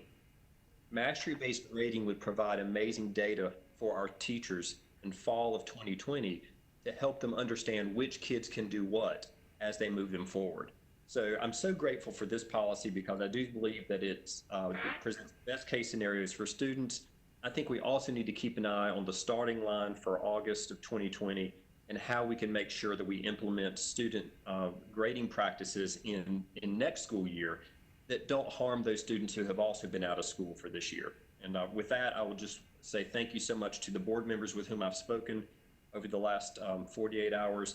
I continue to appreciate how thoughtful everyone on this board is, what an equity lens the board looks at these issues with. And in particular, I want to tell the board members that I find myself learning from you and learning from your multiple perspectives. And there's a reason this body is a representative body across the state of North Carolina, and we're trying to make the best decisions for all students in North Carolina. And I think this policy does that. Thank you, Mr. Bristow-Smith, and I appreciate all of the advisors' comments. Your perspectives in our classrooms, in our school buildings, in our districts, incredibly important to how we consider the impact of the policy. I appreciate your thoughtful comments. Board members, let me open up and get additional comments and, questions and comments from any board members who'd like to weigh in. Hey, this is Mark Johnson. I just want to make a very, very quick comment on how proud I am of the student advisors and the student advisor group and how pivotal of a role they played. And if I'm this proud of them, I can't even imagine how proud their parents must be for helping craft this policy. And again, as has been said by everyone, lots of praise to David and Sneha and their team for putting this policy together. Thank you all. Thank you. Ms. White, I see your hand virtually. Good morning, everyone. This is Amy White. And Mr. Buxton, thank you for recognizing me to ask just 2 questions. So I want to echo the sentiment of those who have spoken before me. An incredible amount of work has gone into this policy. And in speaking with a colleague about the policy, that person said, this is pro-student. And for that, I am so proud that we are working on behalf of students and families, but particularly those students who have worked diligently to make the best of their academic situation during this crisis. So my question is twofold. I come from the perspective that decision-making is only as valid as the data given to make the decisions. And when we made the decision about how we would proceed, particularly related to seniors on March the 27th, we did not have this very thoughtful, well-versed policy in front of us to consider how we would handle the rest of the students in the state. And as I looked at this policy, it really gave me pause about the decision that we made on March 27th with regard to seniors and the possibility for those who so choose to have a grade appear on their transcript. I wanted to highlight just one email that I got from Chandler Parrish, who is from Lewisburg High School. She is a North Carolina State University Goodnight Scholar, class of 2024. And for all practical purposes, like most of the seniors in the state, their decisions about post-secondary options had already been made for her. But she wrote a very eloquent email that just said, you know, she really would like for those grades to appear on the transcript. So my question for this committee, given the work that's been done and the enormous amount of stakeholder input that's been given, is there any new thoughts about, with a no harm pass withdrawal in place, but allowing seniors to have the opportunity to have the fourth quarter grade on their transcript or final grade on the transcript? Then I have a follow-up question after this one. Great. Let's start with that one. And Ms. Shaw-Coltrane, let me ask you to provide some input. Yes, sir. Thank you, Ms. White. I appreciate always your thoughtful questions. I strongly discourage any change to the policy. I think we made that decision on March 27th. I know we did with the best intention of ensuring that we are able to graduate our seniors and to in support of their understanding of their future. I would be open to working with others at the department if the policy remains intact, that the final grades were indeed PC 19, WC 19. I will give you my word that I will see if there's a possibility of including grades physically on the transcript, but not calculating into the GPA. I am happy to offer that negotiation. I do understand the need. However, I also know changing the policy would be detrimental at this time and would offer further inequities. However, I am happy to work behind the scenes to see if we are able. I cannot make promises, but I can work to see if there are other options for showing the grades, but still maintaining a PC 19, WC 19 final grade.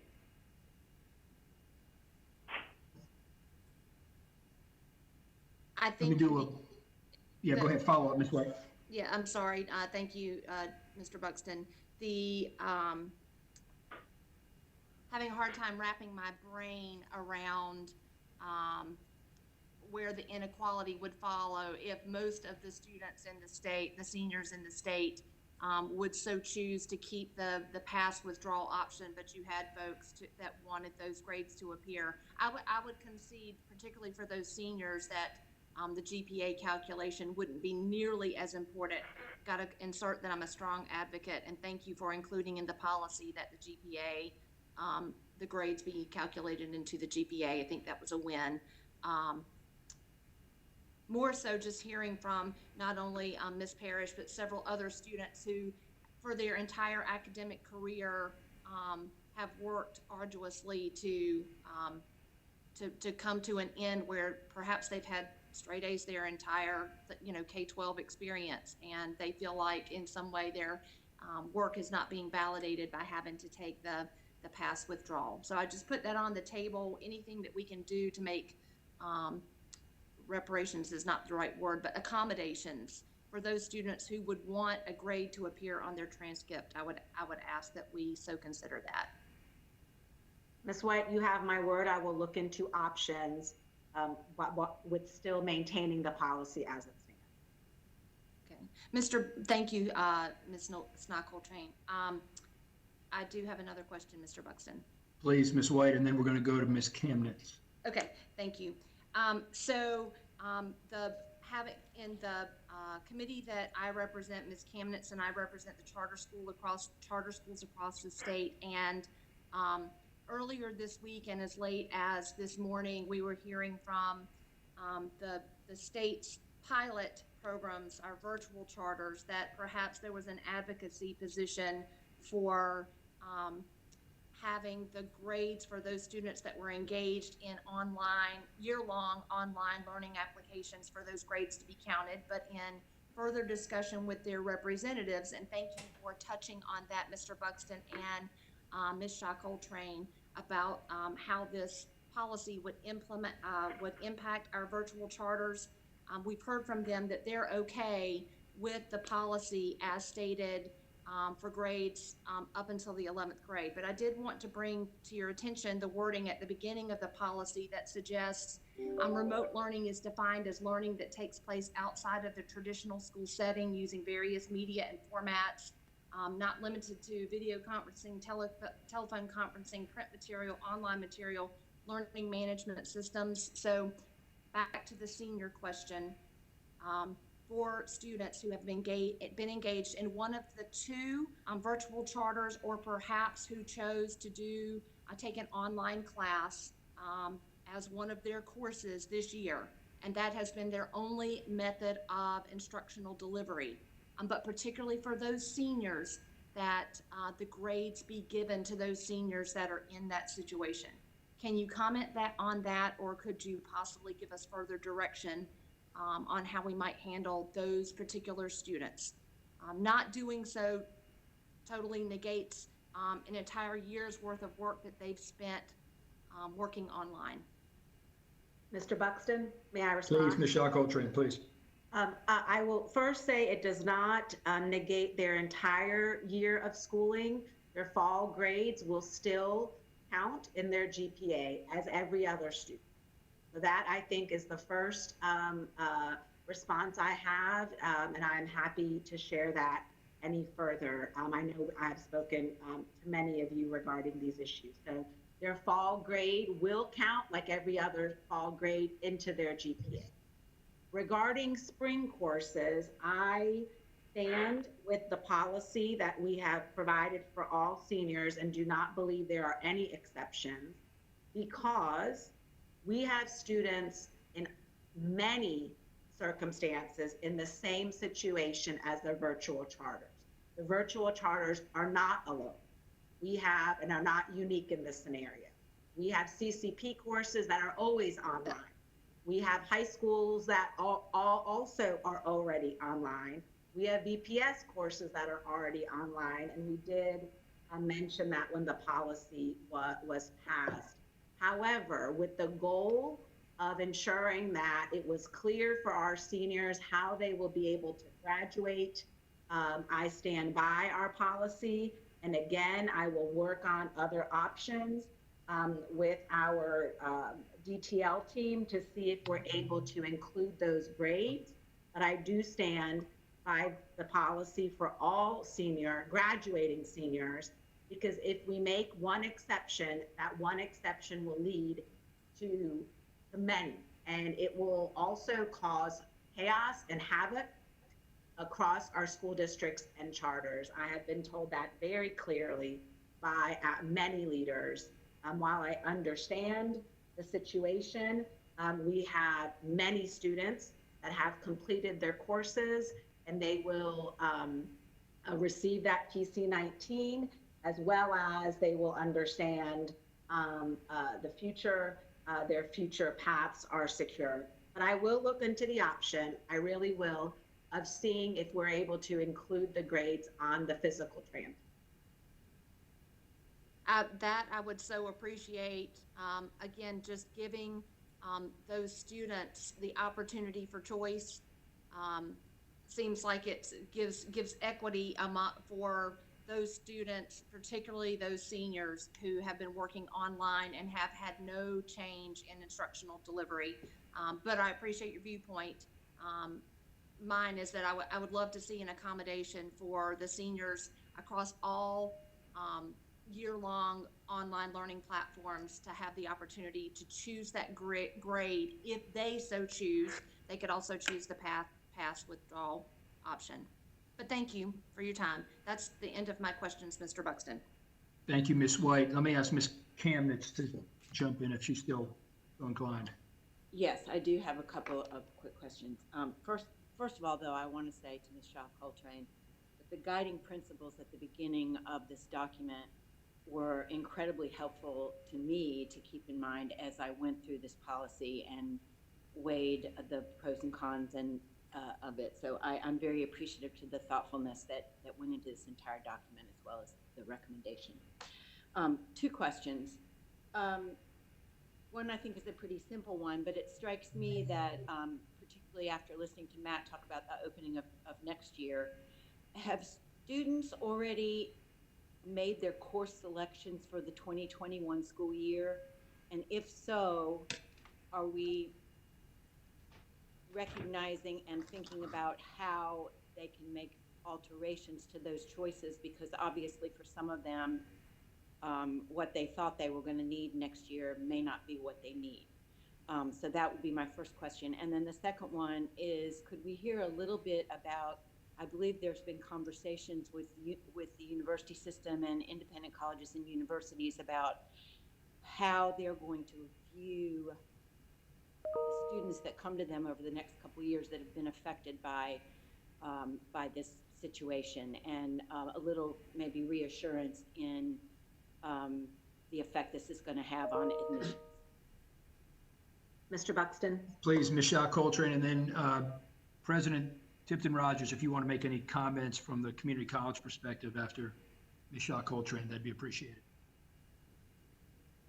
Regarding your, yes, sir. Regarding your first question, Ms. Kamnitz, schedules. Scheduling begins in a lot of our public schools and charters as early as January. Actually, even last fall, master schedules are beginning.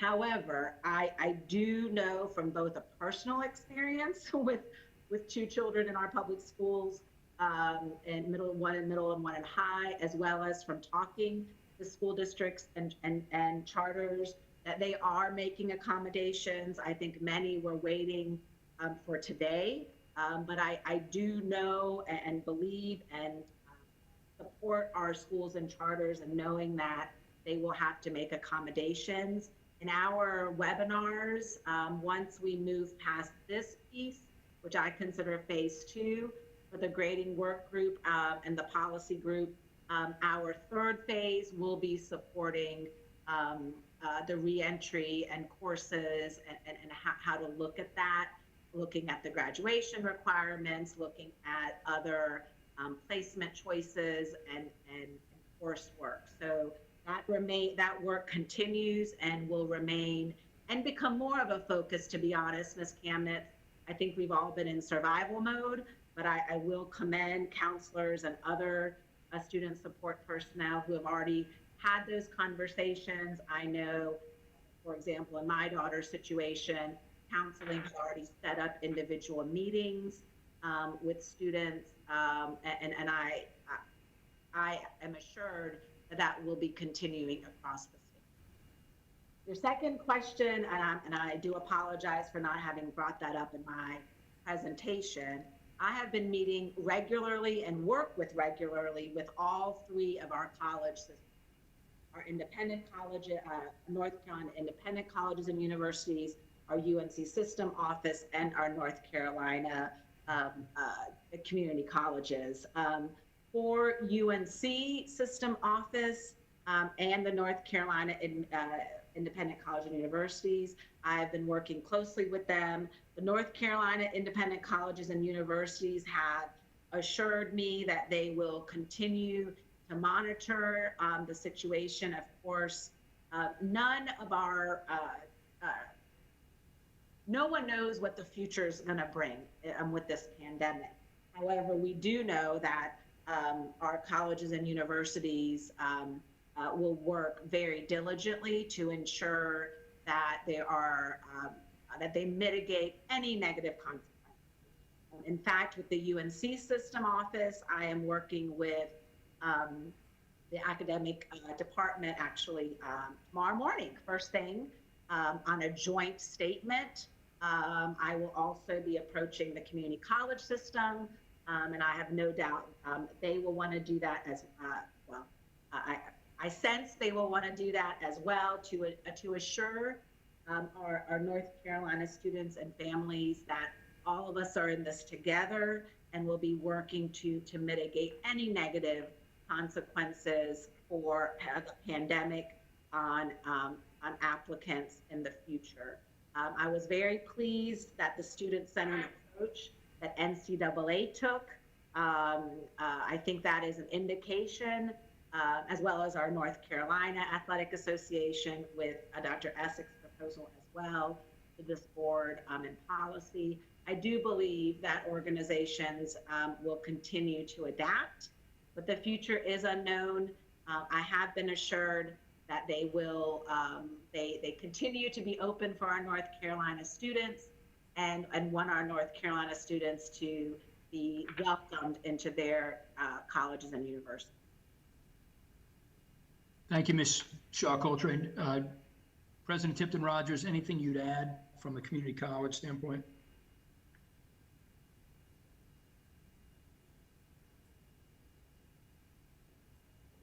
You may be on mute.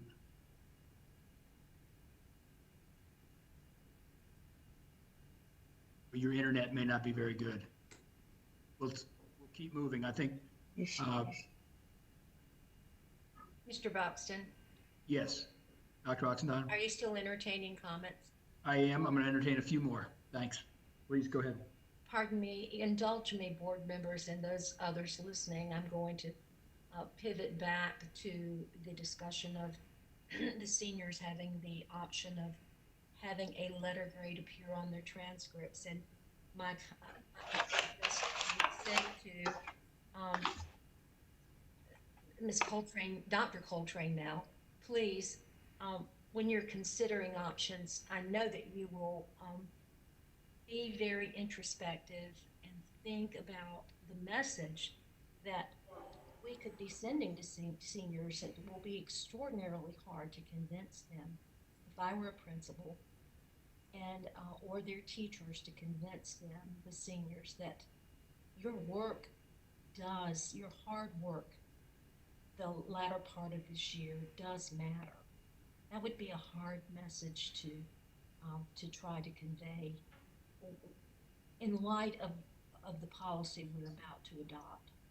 So as Sneha, as you and others in your work group go back to the table and consider options, please let that one question stay uppermost in your minds. Thank you, Mr. Buxton. Thank you. I've got a couple folks in the queue here. I want to first, I think Dr. Tipton Rogers might be back with us, and just see if she has any comments from the community college perspective on some of these issues. Can you hear me now? I can. Great. Being in Western North Carolina, I can obviously relate to the internet going in and out. So I apologize for that earlier. I would just like to say, on behalf of the community college system, speaking as a president, I will assure everyone that the system office is providing guidance for all community colleges across the state for student admissions and placement as we go forward, keeping in mind the COVID-19 situation. Speaking for the community colleges, as individuals, we all will do what's best for our students and will not allow COVID-19 to cause them harm. Our students are the forefront of what we do. We are community-centered. we take care of the students in any and every way possible. So with this new policy that I'm seeing, I feel very comfortable moving forward that our students will be taken care of, not just the graduating seniors, but the students coming after that. So I appreciate the work that's been done. This policy truly does address, I think, the various needs of individual students, and I feel very comfortable with it. Thank you. Thank you, and I appreciate you sticking with us and that feedback. Mr. Wallace, I know you would want to come back in make a point. Yes, Dr. Oxendine just mentioned about principals and being able to talk with their seniors about the aforementioned decision that was in March of this year. I want to say to Sneha, I really wish you'll call me after this meeting and we can talk more, but I do want to echo the sentiments of my honors, CCP students, and my AP students that took their course on second semester. They do feel like they're a little bit cheated in regards to their 0.5 bump for honors and their full 1 point bump in their GPA for CCP and AP courses.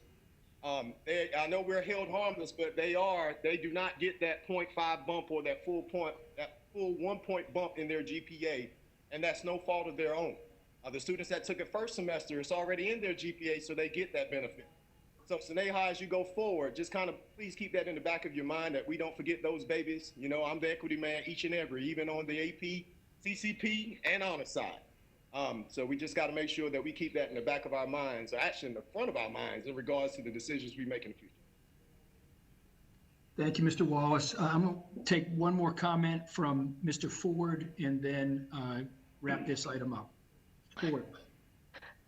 Thank you, Mr. Chair. And I won't belabor by extending the same level of gratitude, but I do think it's appropriate to say I appreciate Ms. Shaw Coltrane immensely for the amount of work, diligence, and thoughtfulness she's put into this, as well as all the members of the working group.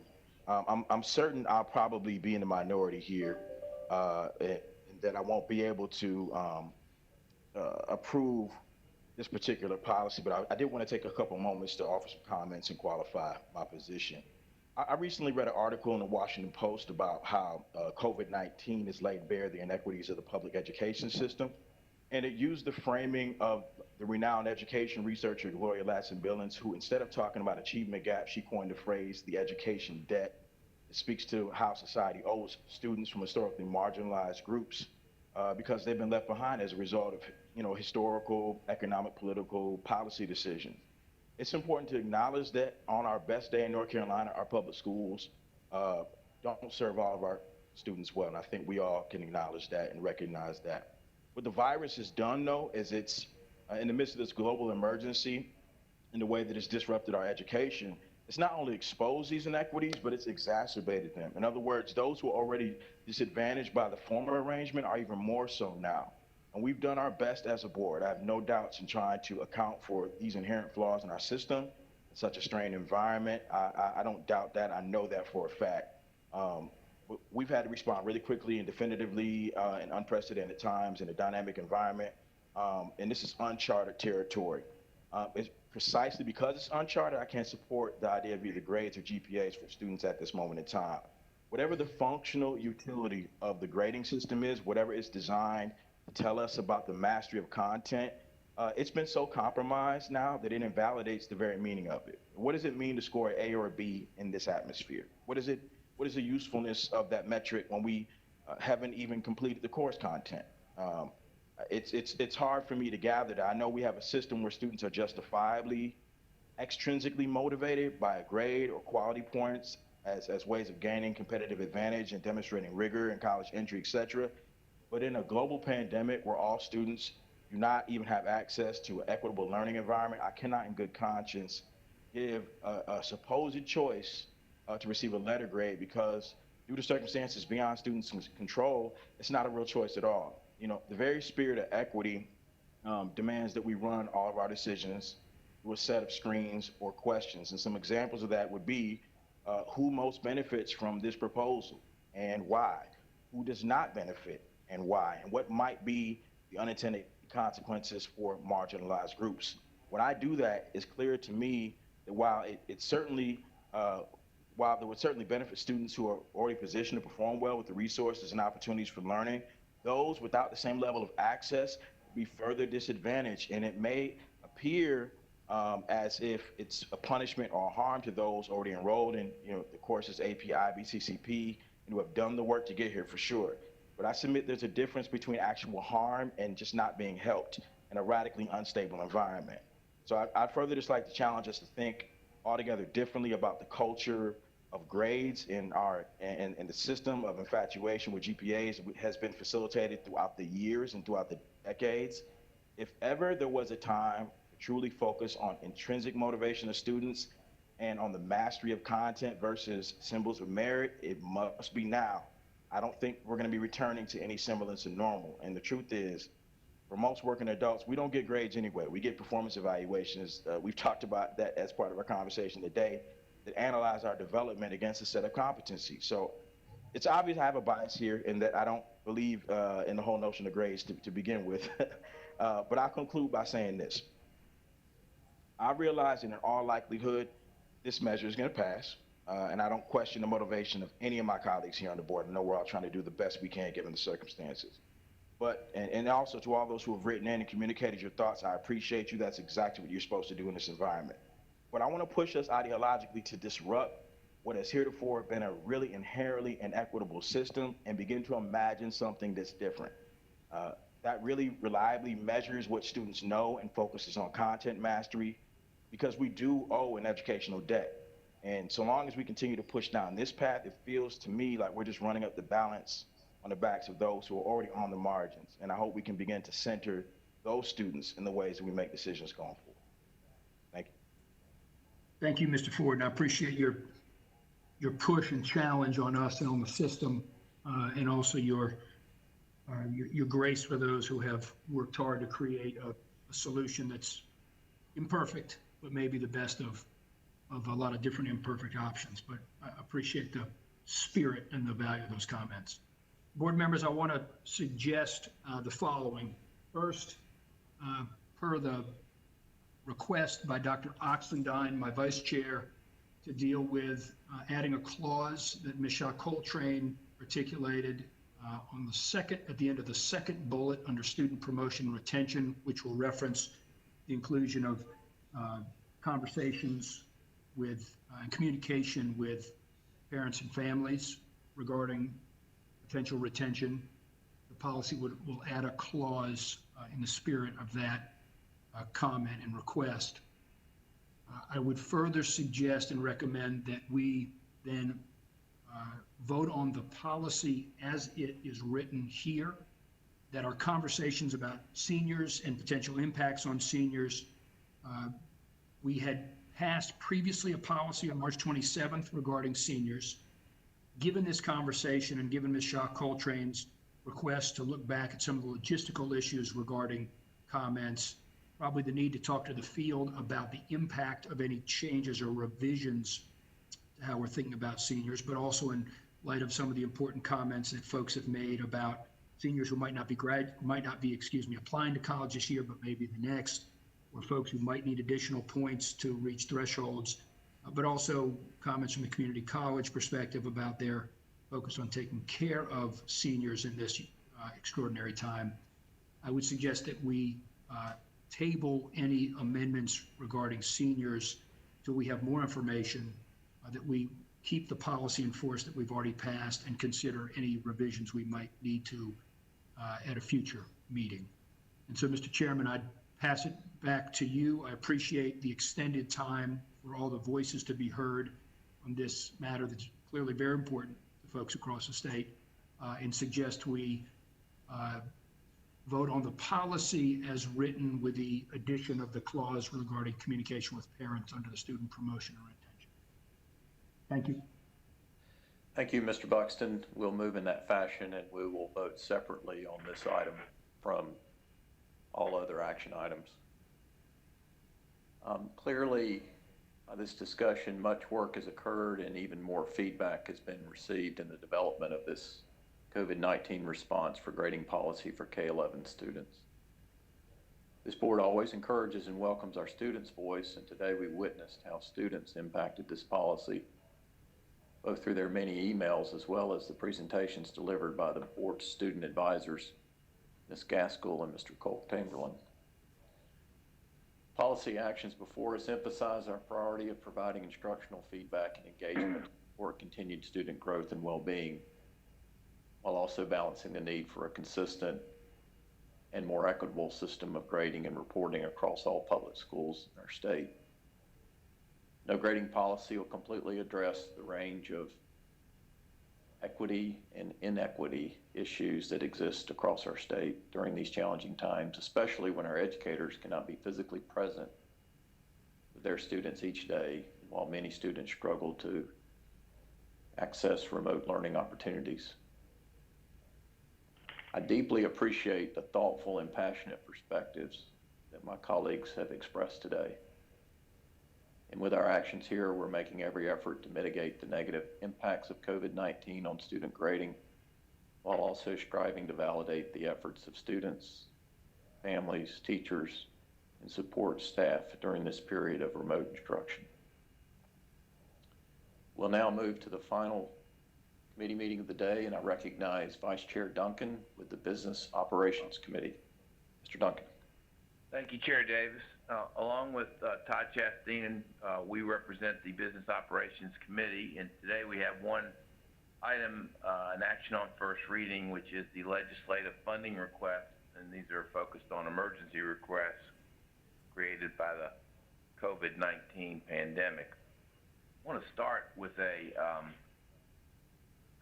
brief statement of recognition for a number of people, and I think we'll quickly be able to connect it and recognize the fact that the people that need to be recognized here are reflected in the requests that are about to be made in so many different ways.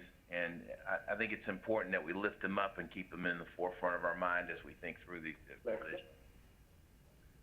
Our educators have acted with excellence and with leadership. They have been adaptive, and they have worked to learn how to best connect with their students through distance learning initiatives, while at the same time also connecting as necessary in many instances through instructional packets, since these distance learning opportunities are not available to all. They've also, I think we've all learned a lesson about social and emotional welfare of children when school is out. Our educators already knew that, and I think we all intuitively knew it, but it certainly has been brought home by this crisis what a critical role our educators play in the social and emotional development of our students. That has been very much reinforced over the course of the last several weeks.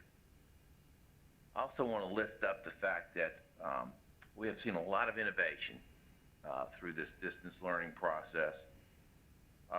Although this was never the way that we wanted to go for the last part of our year, necessity can sometimes be a motivator for innovation. And I've heard many good reports already about innovations that are being made through this distance learning process, and things that are being learned that will be advantageous to us in the long run. And that only happens because people are fully committed to it and working hard. So thank you to our educators for all they're doing. And finally, I would note that educators are wonderful advocates.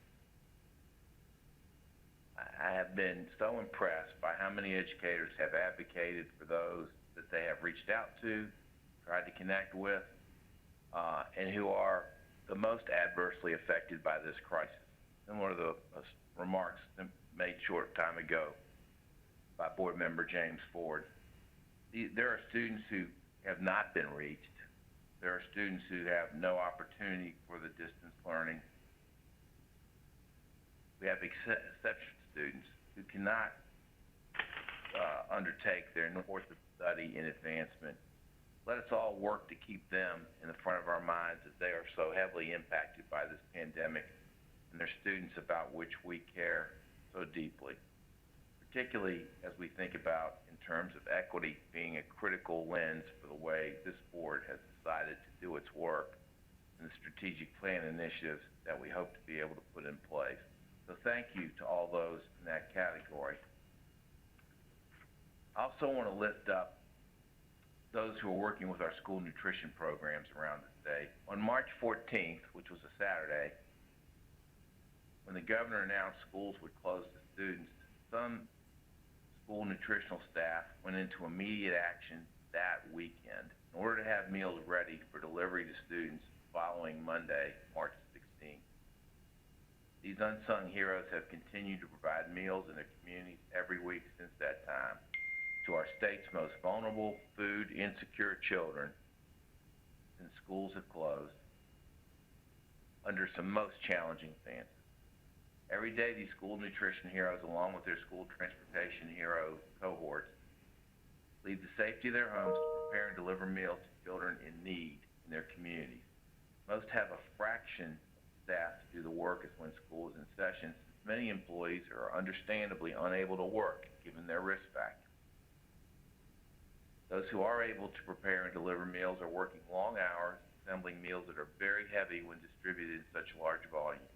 It's physically exhausting work, it's emotionally draining work, it's work that exposes workers to greater risk than those who are not undertaking these kinds of efforts. Yet they continue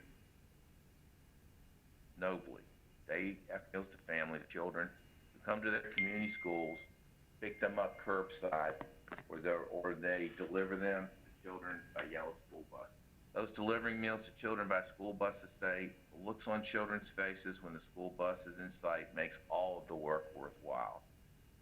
Children are smiling, laughing, waving, and sometimes jumping up and down, clapping for their school nutrition and transportation heroes. Staff say children often opt on the spot because they're so hungry they can't wait until they get them home. When parents pick up meals for their children at their local schools, many tell school nutrition staff how much they appreciate the meals because there is little food in their home. Some have said they are not sure what they would do to feed their children were it not for the meals provided to school in light of the massive job loss that's been suffered in so many communities. School nutrition and transportation staff tell us they are the constant in the life of children. In this period of social life, they are the in-person faces of the school. Theirs are the faces that students are seeing every day. They greet them, ask how they're doing, tell them how important they are and how much their principals, teachers, and other members of the school family miss them and how much they mean to them. The staff provides more than meals. They provide comfort, encouragement, sense of stability amidst all this uncertainty. They provide hope that together we will get through this pandemic. They are the in-person social and emotional support for our students from our schools. They are our ambassadors. School nutrition and transportation staff have overcome obstacles, food shortages, canceled food deliveries, staff absences, lack of supplies, inclement, even dangerous working to feed students even through a tornado watch in order to feed their students. We will be forever grateful to these hard-working, committed, selfless members of the education community who have helped provide some sense of normalcy for our children during this very abnormal period in their lives. They are true heroes, not often recognized in today. Our areas of will tie to the remarks I made, and I hope that they do in your mind. The first two areas that we're going to cover are nutritional supports and EC student supports. Freeburg McKinney will then pick up on remote teaching and learning resources and reentry resources for student physical and mental health. And J.B. Buxton will address the Summer Bridge Jumpstart Program proposal. I know Superintendent Johnson also wants to make some remarks, so we'll definitely leave time for him at the end of these brief overviews. You have the materials, I believe, before you for these proposals, and the effort has been to make a joint proposal to the General Assembly that is bringing forward both things that the State Board have worked on and believe are very critical and also bringing forward the things that the department has worked on in addition to their work in support of the state board work. And so you're seeing here a combined document that brings together things that have been worked on both collectively and in some instances some additional thoughts that have been brought forward by the department with respect to things that we believe can be responsive to the COVID virus 19 response. On school nutrition, we have calculated there are now 7 weeks of school to go, and we have calculated that we believe that the $56 million would be the cost. In addition to that, there'd be $21.6 million that we are proposing and strongly urging that we pay $5 an hour increase in the normal hourly rate during this period for our school nutrition staff personnel who have continued to provide these services, and for those transportation personnel who have been involved in providing, taking the work of our school nutritional personnel in many instances and delivering it to students. One of the concerns has been, and I know board members have been acutely aware of it, is that many districts were running out of funding. I want to thank very specifically Dr. Lynn Harvey and Janet Johnson from the nutrition department and their many colleagues for the hard work that's been done. There is an effort now to bring our system, our various LEAs to a system that would allow for some advanced payment through a federal summer meal programs that would allow us to bridge the gap and to keep all districts moving forward and working forward with their students, providing this service until state and or federal funds can further supplement. It will be important to get this supplement because at the end there will be a need for the local districts to make up the amount that they will have, that are going to be advanced to create this bridge. But I say this to try to provide some reassurance. There's an extreme focus on continuing to provide these meal services, these nutrition services to our students. Second area that I'll touch on is for exceptional children. As we all know, our exceptional children are extraordinarily special to us in our schools. Many deal with extraordinary fragilities and yet persevere in ways that are just flat inspirational. And many others have things that they have to deal with that they ultimately can cope with through the fine work of our exceptional children service leaders who help them learn the skills necessary. In this instance, for the present time, obviously, given the not just the school closure, but also the limitations on stay at home that are in place, services have not been able to be provided, which causes us to look at two things. The first one is the extended school year services. That's typical in the summer for students who have mastered specific difficult skills or tasks that will be important to them for their ongoing life. That there's reinforcement of those over the summer for our special students, special needs students, and that's something that occurs regularly. Not surprising to everyone, given the gap we've seen, the reinforcement necessary on these skills and talents that these students are developing is particularly acute, and so our extended summer school program will need to have a lot more participation this year than it has in the past.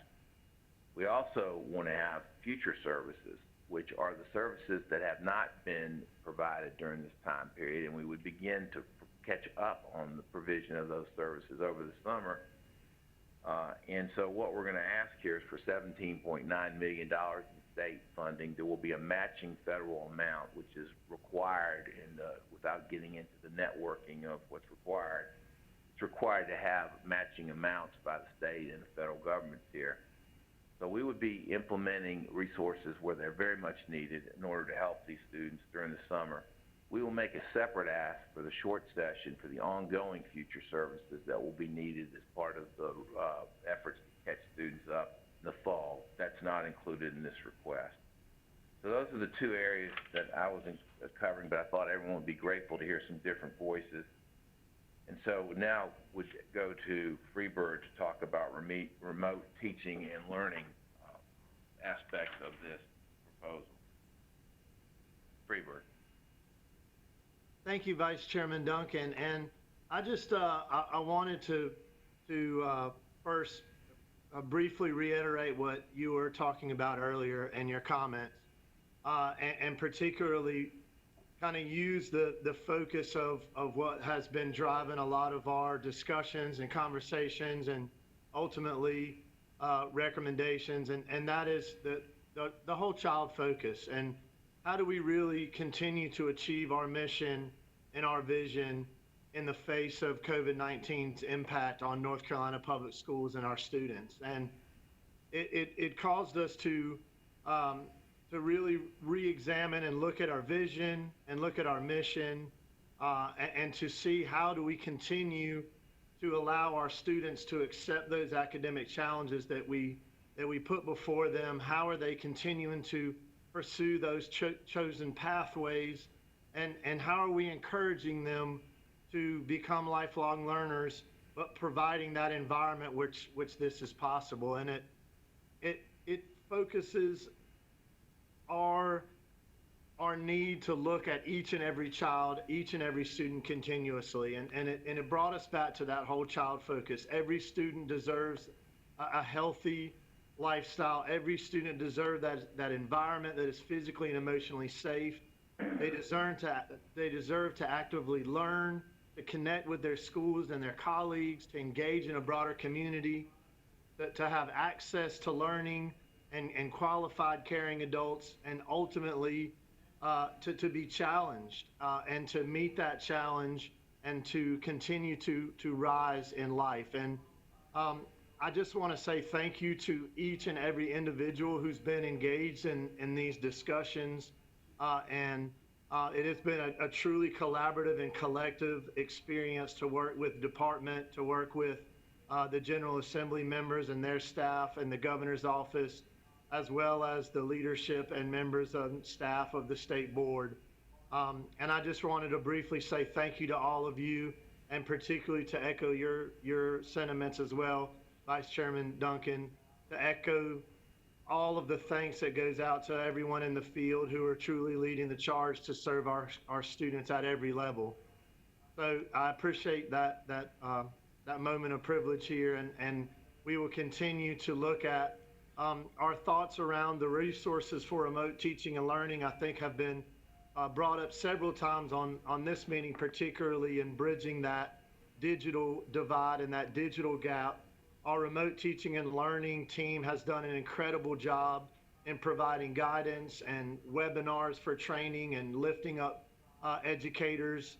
And I think this request right here speaks to the need to continue this process and to really build upon the capacity to bridge that digital gap, to provide more connectivity, devices, training, and then also if you notice with the remote learning portal, which will enable parents to access home-based resources, and also a learning management platform expansion, which will extend Canvas to the remaining districts and LEAs across our state, so that we can begin to build upon a much broader delivery of online and remote teaching and learning, and really fill those gaps that we are starting to see.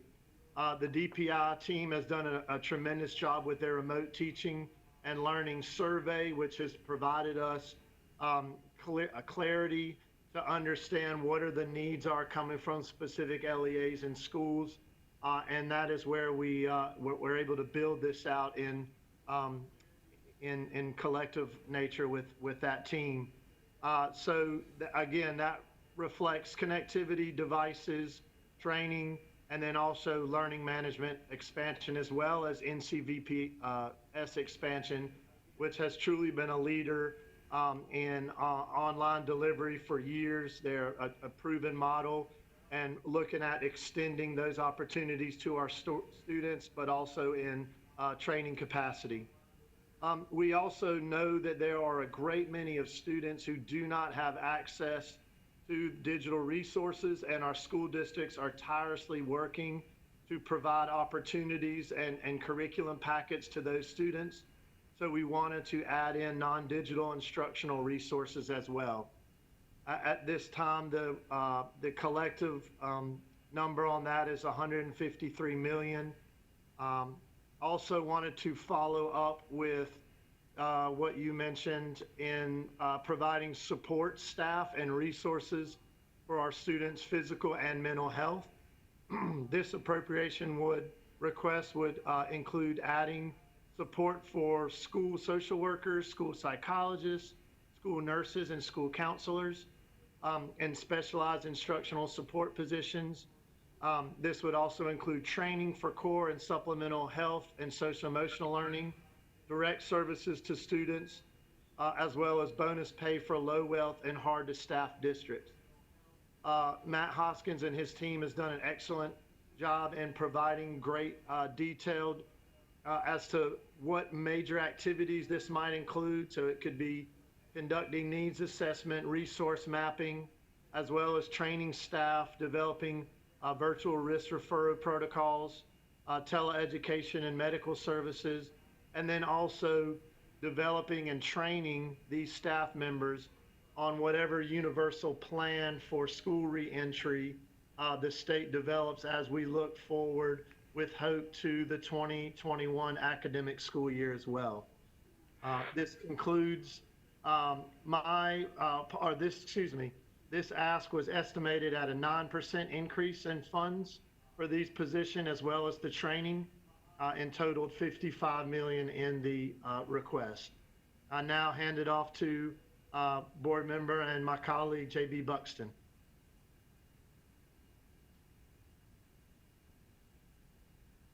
Thank you. Thank you, Mr. McKinney and Chairman Duncan. I'll go over briefly the Jumpstart proposal that is in the slide deck that you have, as well as the spreadsheet that we're looking at together online. I just, rather than go over much of what's in there, I want to provide a little bit of background about how we got to the point of a $70 million request for a summer bridge / Jumpstart program for rising first to rising fourth graders. You may remember that at one point, as the COVID-19 impact started to hit and school facilities closed, we started looking at the possibility of adding some days at the end of the school year. Our local school leaders told us that they thought it was going to be much more important to get our students back earlier in the new year, and that some kind of jump start to their learning, recognizing the significant amount of time they would have been out of our school facilities and classrooms, would be a more appropriate focus. We also heard from a stellar group that included 2 of our most recent teachers of the year, actually 3, as well as a local chief academic officer, a local literacy director, and another teacher from Ms. Morris's school, talking about the importance of summer opportunities for our students who were performing least well, especially in literacy, and the need to find time to jumpstart their 2021 school year so we can have them as close to proficiency as possible given this long pause in face-to-face schooling. We also had legislative interest in what kind of recovery plans we had for dealing with students who would be most disadvantaged by this time out of school. And then finally, in the money that was provided flexibly to districts to deal with immediate COVID-19 emergency items, we made flexible the reading camp funding so that we no longer had funding for our reading camps over the summer for our first, second, and third grade students performing below proficiency.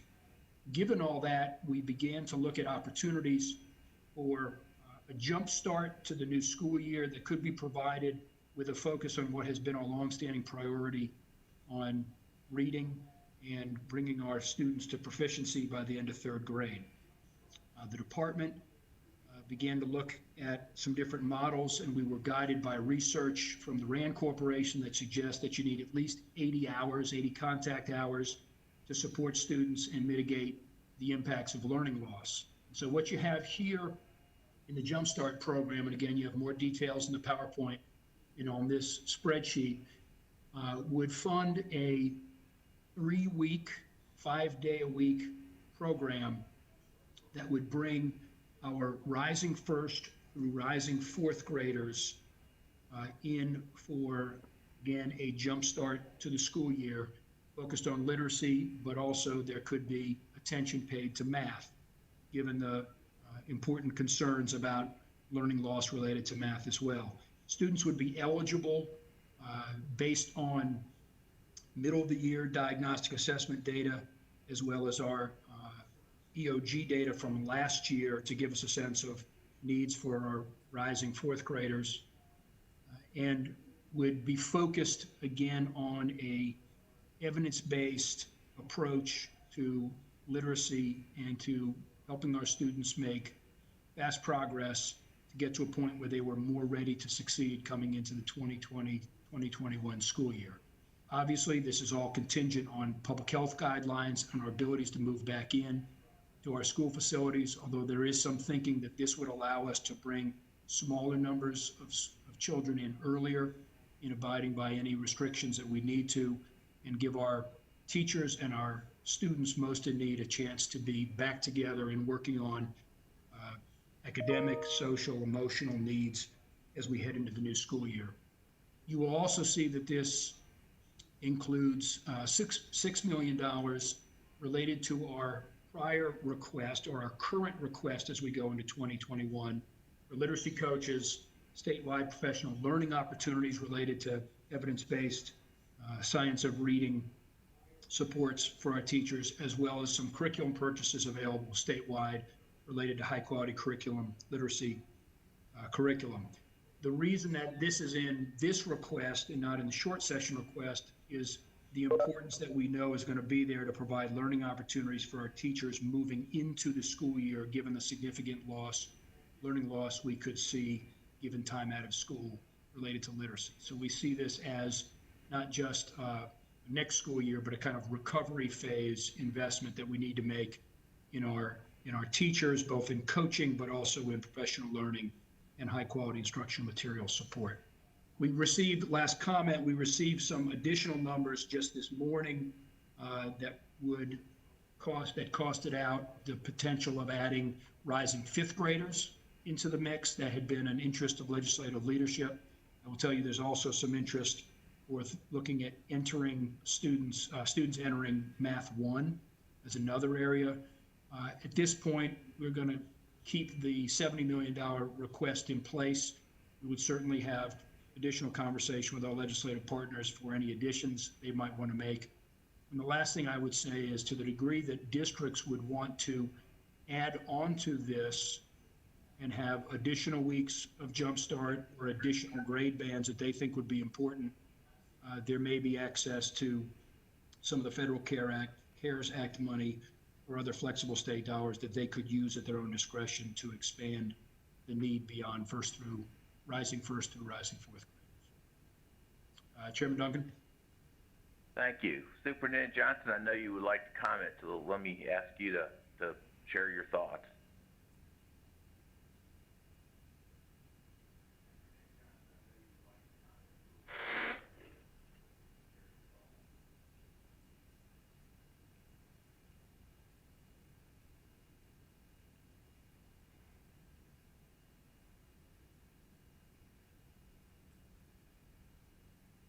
I don't know if we're having technical difficulties.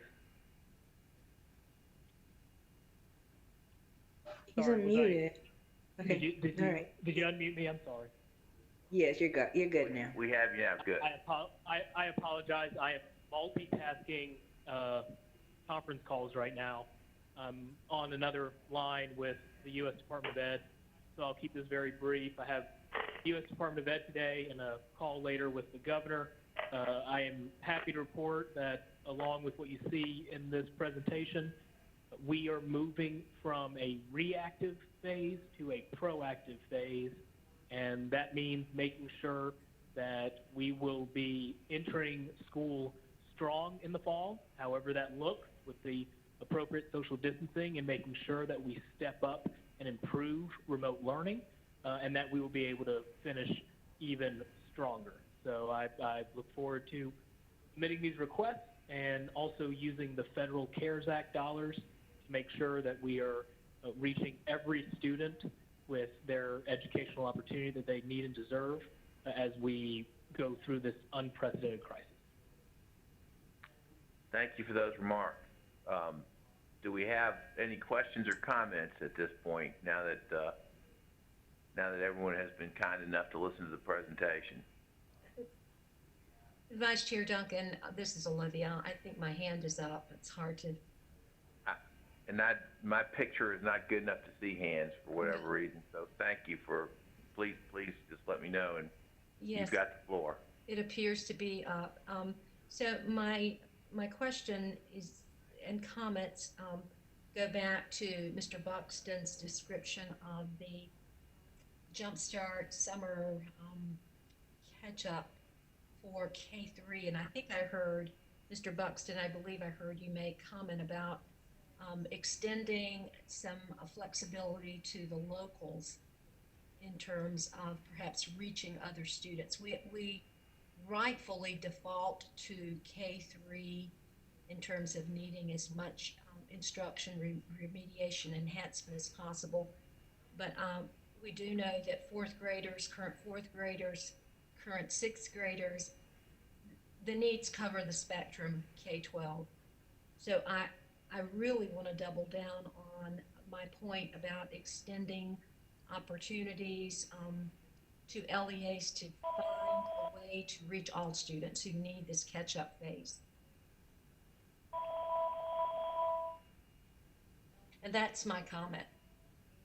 All right, thank you, Dr. Oxendine. Are there other comments, questions, thoughts? Please let me know that you'd like to be recognized. Mr. Duncan, I do have just a quick question. This is Ms. Kamitz. Yes, please, Ms. Kamitz.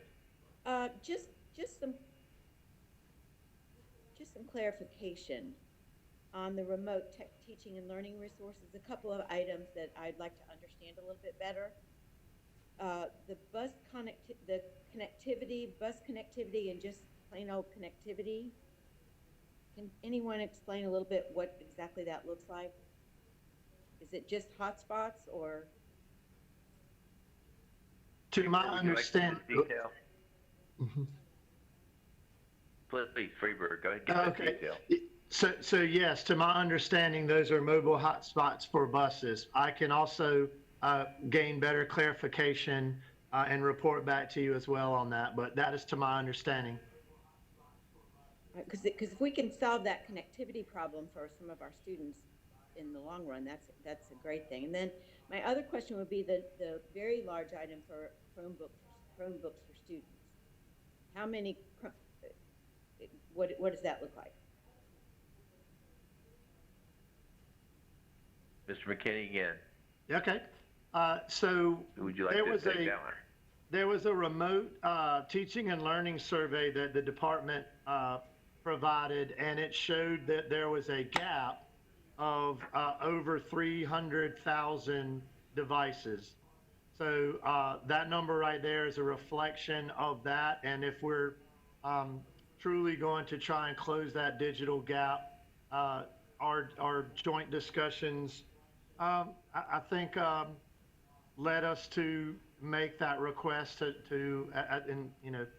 I know that Dr. Emery is on the line as well, so if she wants to speak to that from her department as well, but that was the reasoning behind there. Well, let me just say, part of this is this is a statement of what the total needs are, and so that I think the Chromebook's priced out at about $300 a Chromebook, roughly, based on the information received. And so what you're looking at is a statement of needs as to if every child in the state were to have one, that's what it looks like in terms of numbers.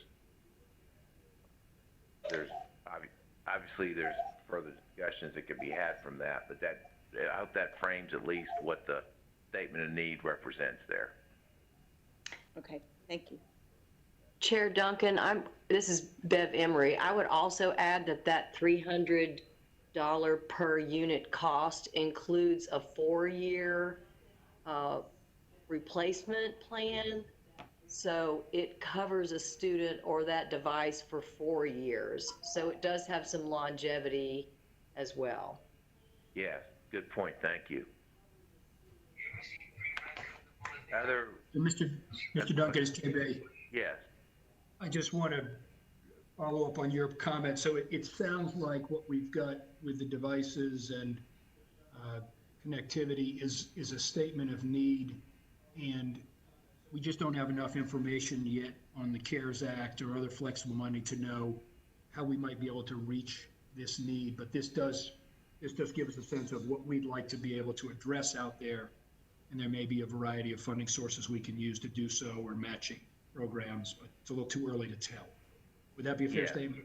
Okay. I think that's a fair statement, but I think it's important that we bring the needs as part of our COVID legislation information to the legislature that helps them make the best decisions, which we view as an important part of our function. Thank you. Other questions or comments?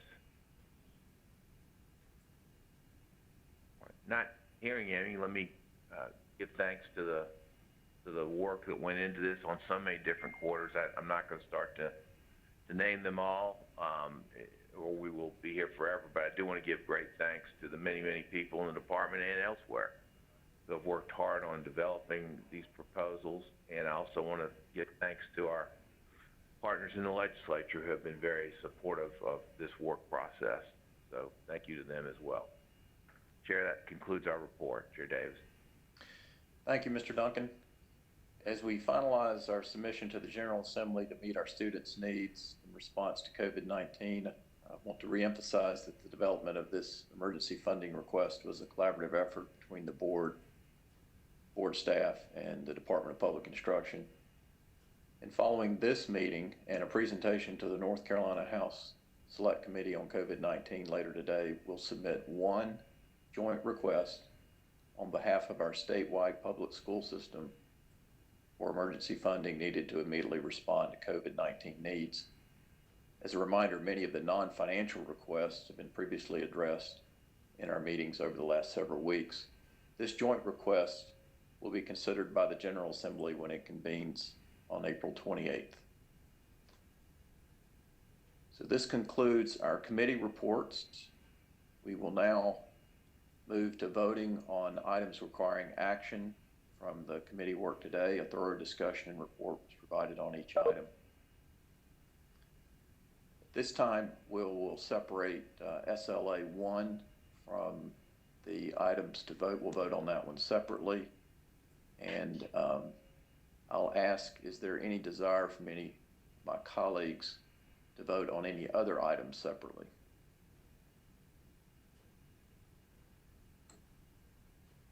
Hearing none, at this time I request a motion to approve the following: ES&P 1 COVID-19 teacher evaluation, HRS 1, and BISOP 1. So moved. Olivia Oxendine. Motion by Dr. Oxendine. Is there a second? Second, Mr. Ford. Second by Mr. Ford. Any discussion on this motion? Hearing none, Dr. Townsend Smith, will you call the roll to capture the vote? Yes, sir. Mr. Buxton? Yes. Dr. Oxendine? Yes. Ms. Keenan? Yes. Mr. Keenan? Yes. Mr. Hall? Yes. Dr. Tipton Rogers? Yes. Thank you. Mr. Chasteen? Yes. Mr. Ford? Yes. Lieutenant Governor? Yes. Vice Chair Duncan? Yes. Chair Davis? Yes. It's unanimous. Thank you. Motion carries. We'll now move to the final item of voting, and that is SLA 1. And I request a motion to approve SLA 1.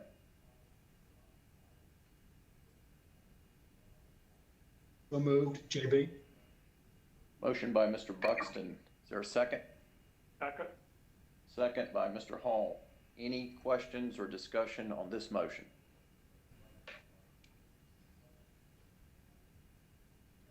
Hearing none, Dr. Townsend Smith? Yes, sir. Mr. Buxton? Yes. Dr. Oxendine, Yes. Ms. Camnett, Yes. Mr. Keenan, Yes. Mr. Hall, Yes. Dr. Tipton Rogers, Yes. Mr. Chasteen, Yes. Mr. Ford, No. Lieutenant Governor, Yes. Vice Chair Duncan, Yes. Chair Davis, Yes. carries. The motion carries. Thank you. As we come to the close of this meeting, reminded that COVID-19 has highlighted now more than ever the importance of our public schools to the health, vitality, and prosperity of our state. Services provided by our educators go beyond academics to touch the social, emotional, and physical well-being of every student in our state. During this time, we will endeavor to ensure the implementation of safety measures as communicated by our public health officials, providing each and every student with meals, focusing on educating the whole child with equity as our guiding principle to meet the needs of our students even in these challenging times. As May 18 draws near and we await the governor's decision regarding this current school year, our attention is already focused on planning for a safe 2020-21 school year. COVID-19 as a public health issue requires coordination with the governor's office and the continued partnership with the Department of Health and Human Services in making these critical decisions. With gratitude for all that you do, our outstanding North Carolina education first responders, please continue this great work, continuing to feed and care for our students, keeping students engaged in school, and providing the social and emotional support they so desperately need at this time. Far more than a meal and academic instruction, you're delivering hope, and with that, our commitment to care for each child, future of North Carolina. Board members, advisors, and staff, thank you for your attention and participation today. And before we adjourn, I'd ask if you would join me in expressing a happy birthday to our own Dr. David Stegall. Happy birthday, Dr. Stegall. Thank you very much, sir. Happy birthday. Happy birthday. Happy Dr. birthday. Stegall. Birthday, David. Thanks, guys. Birthday. Happy 30th birthday, David. Happy birthday, David. Hey, thank you. With no additional business for the board at this time, I now request a motion to adjourn. So moved.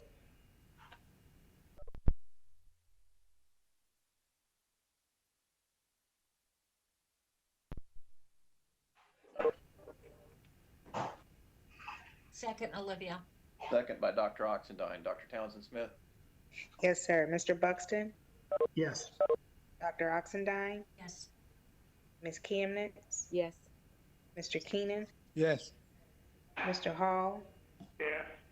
Dr. Tipton Rogers, Yes. Mr. Chasteen, Yes. Mr. Ford, Yes. Lieutenant Governor, Yes. Vice Chair Duncan, Yes. Chair Davis. Yes. It's unanimous. Thank you so much. Please be safe. This meeting's adjourned.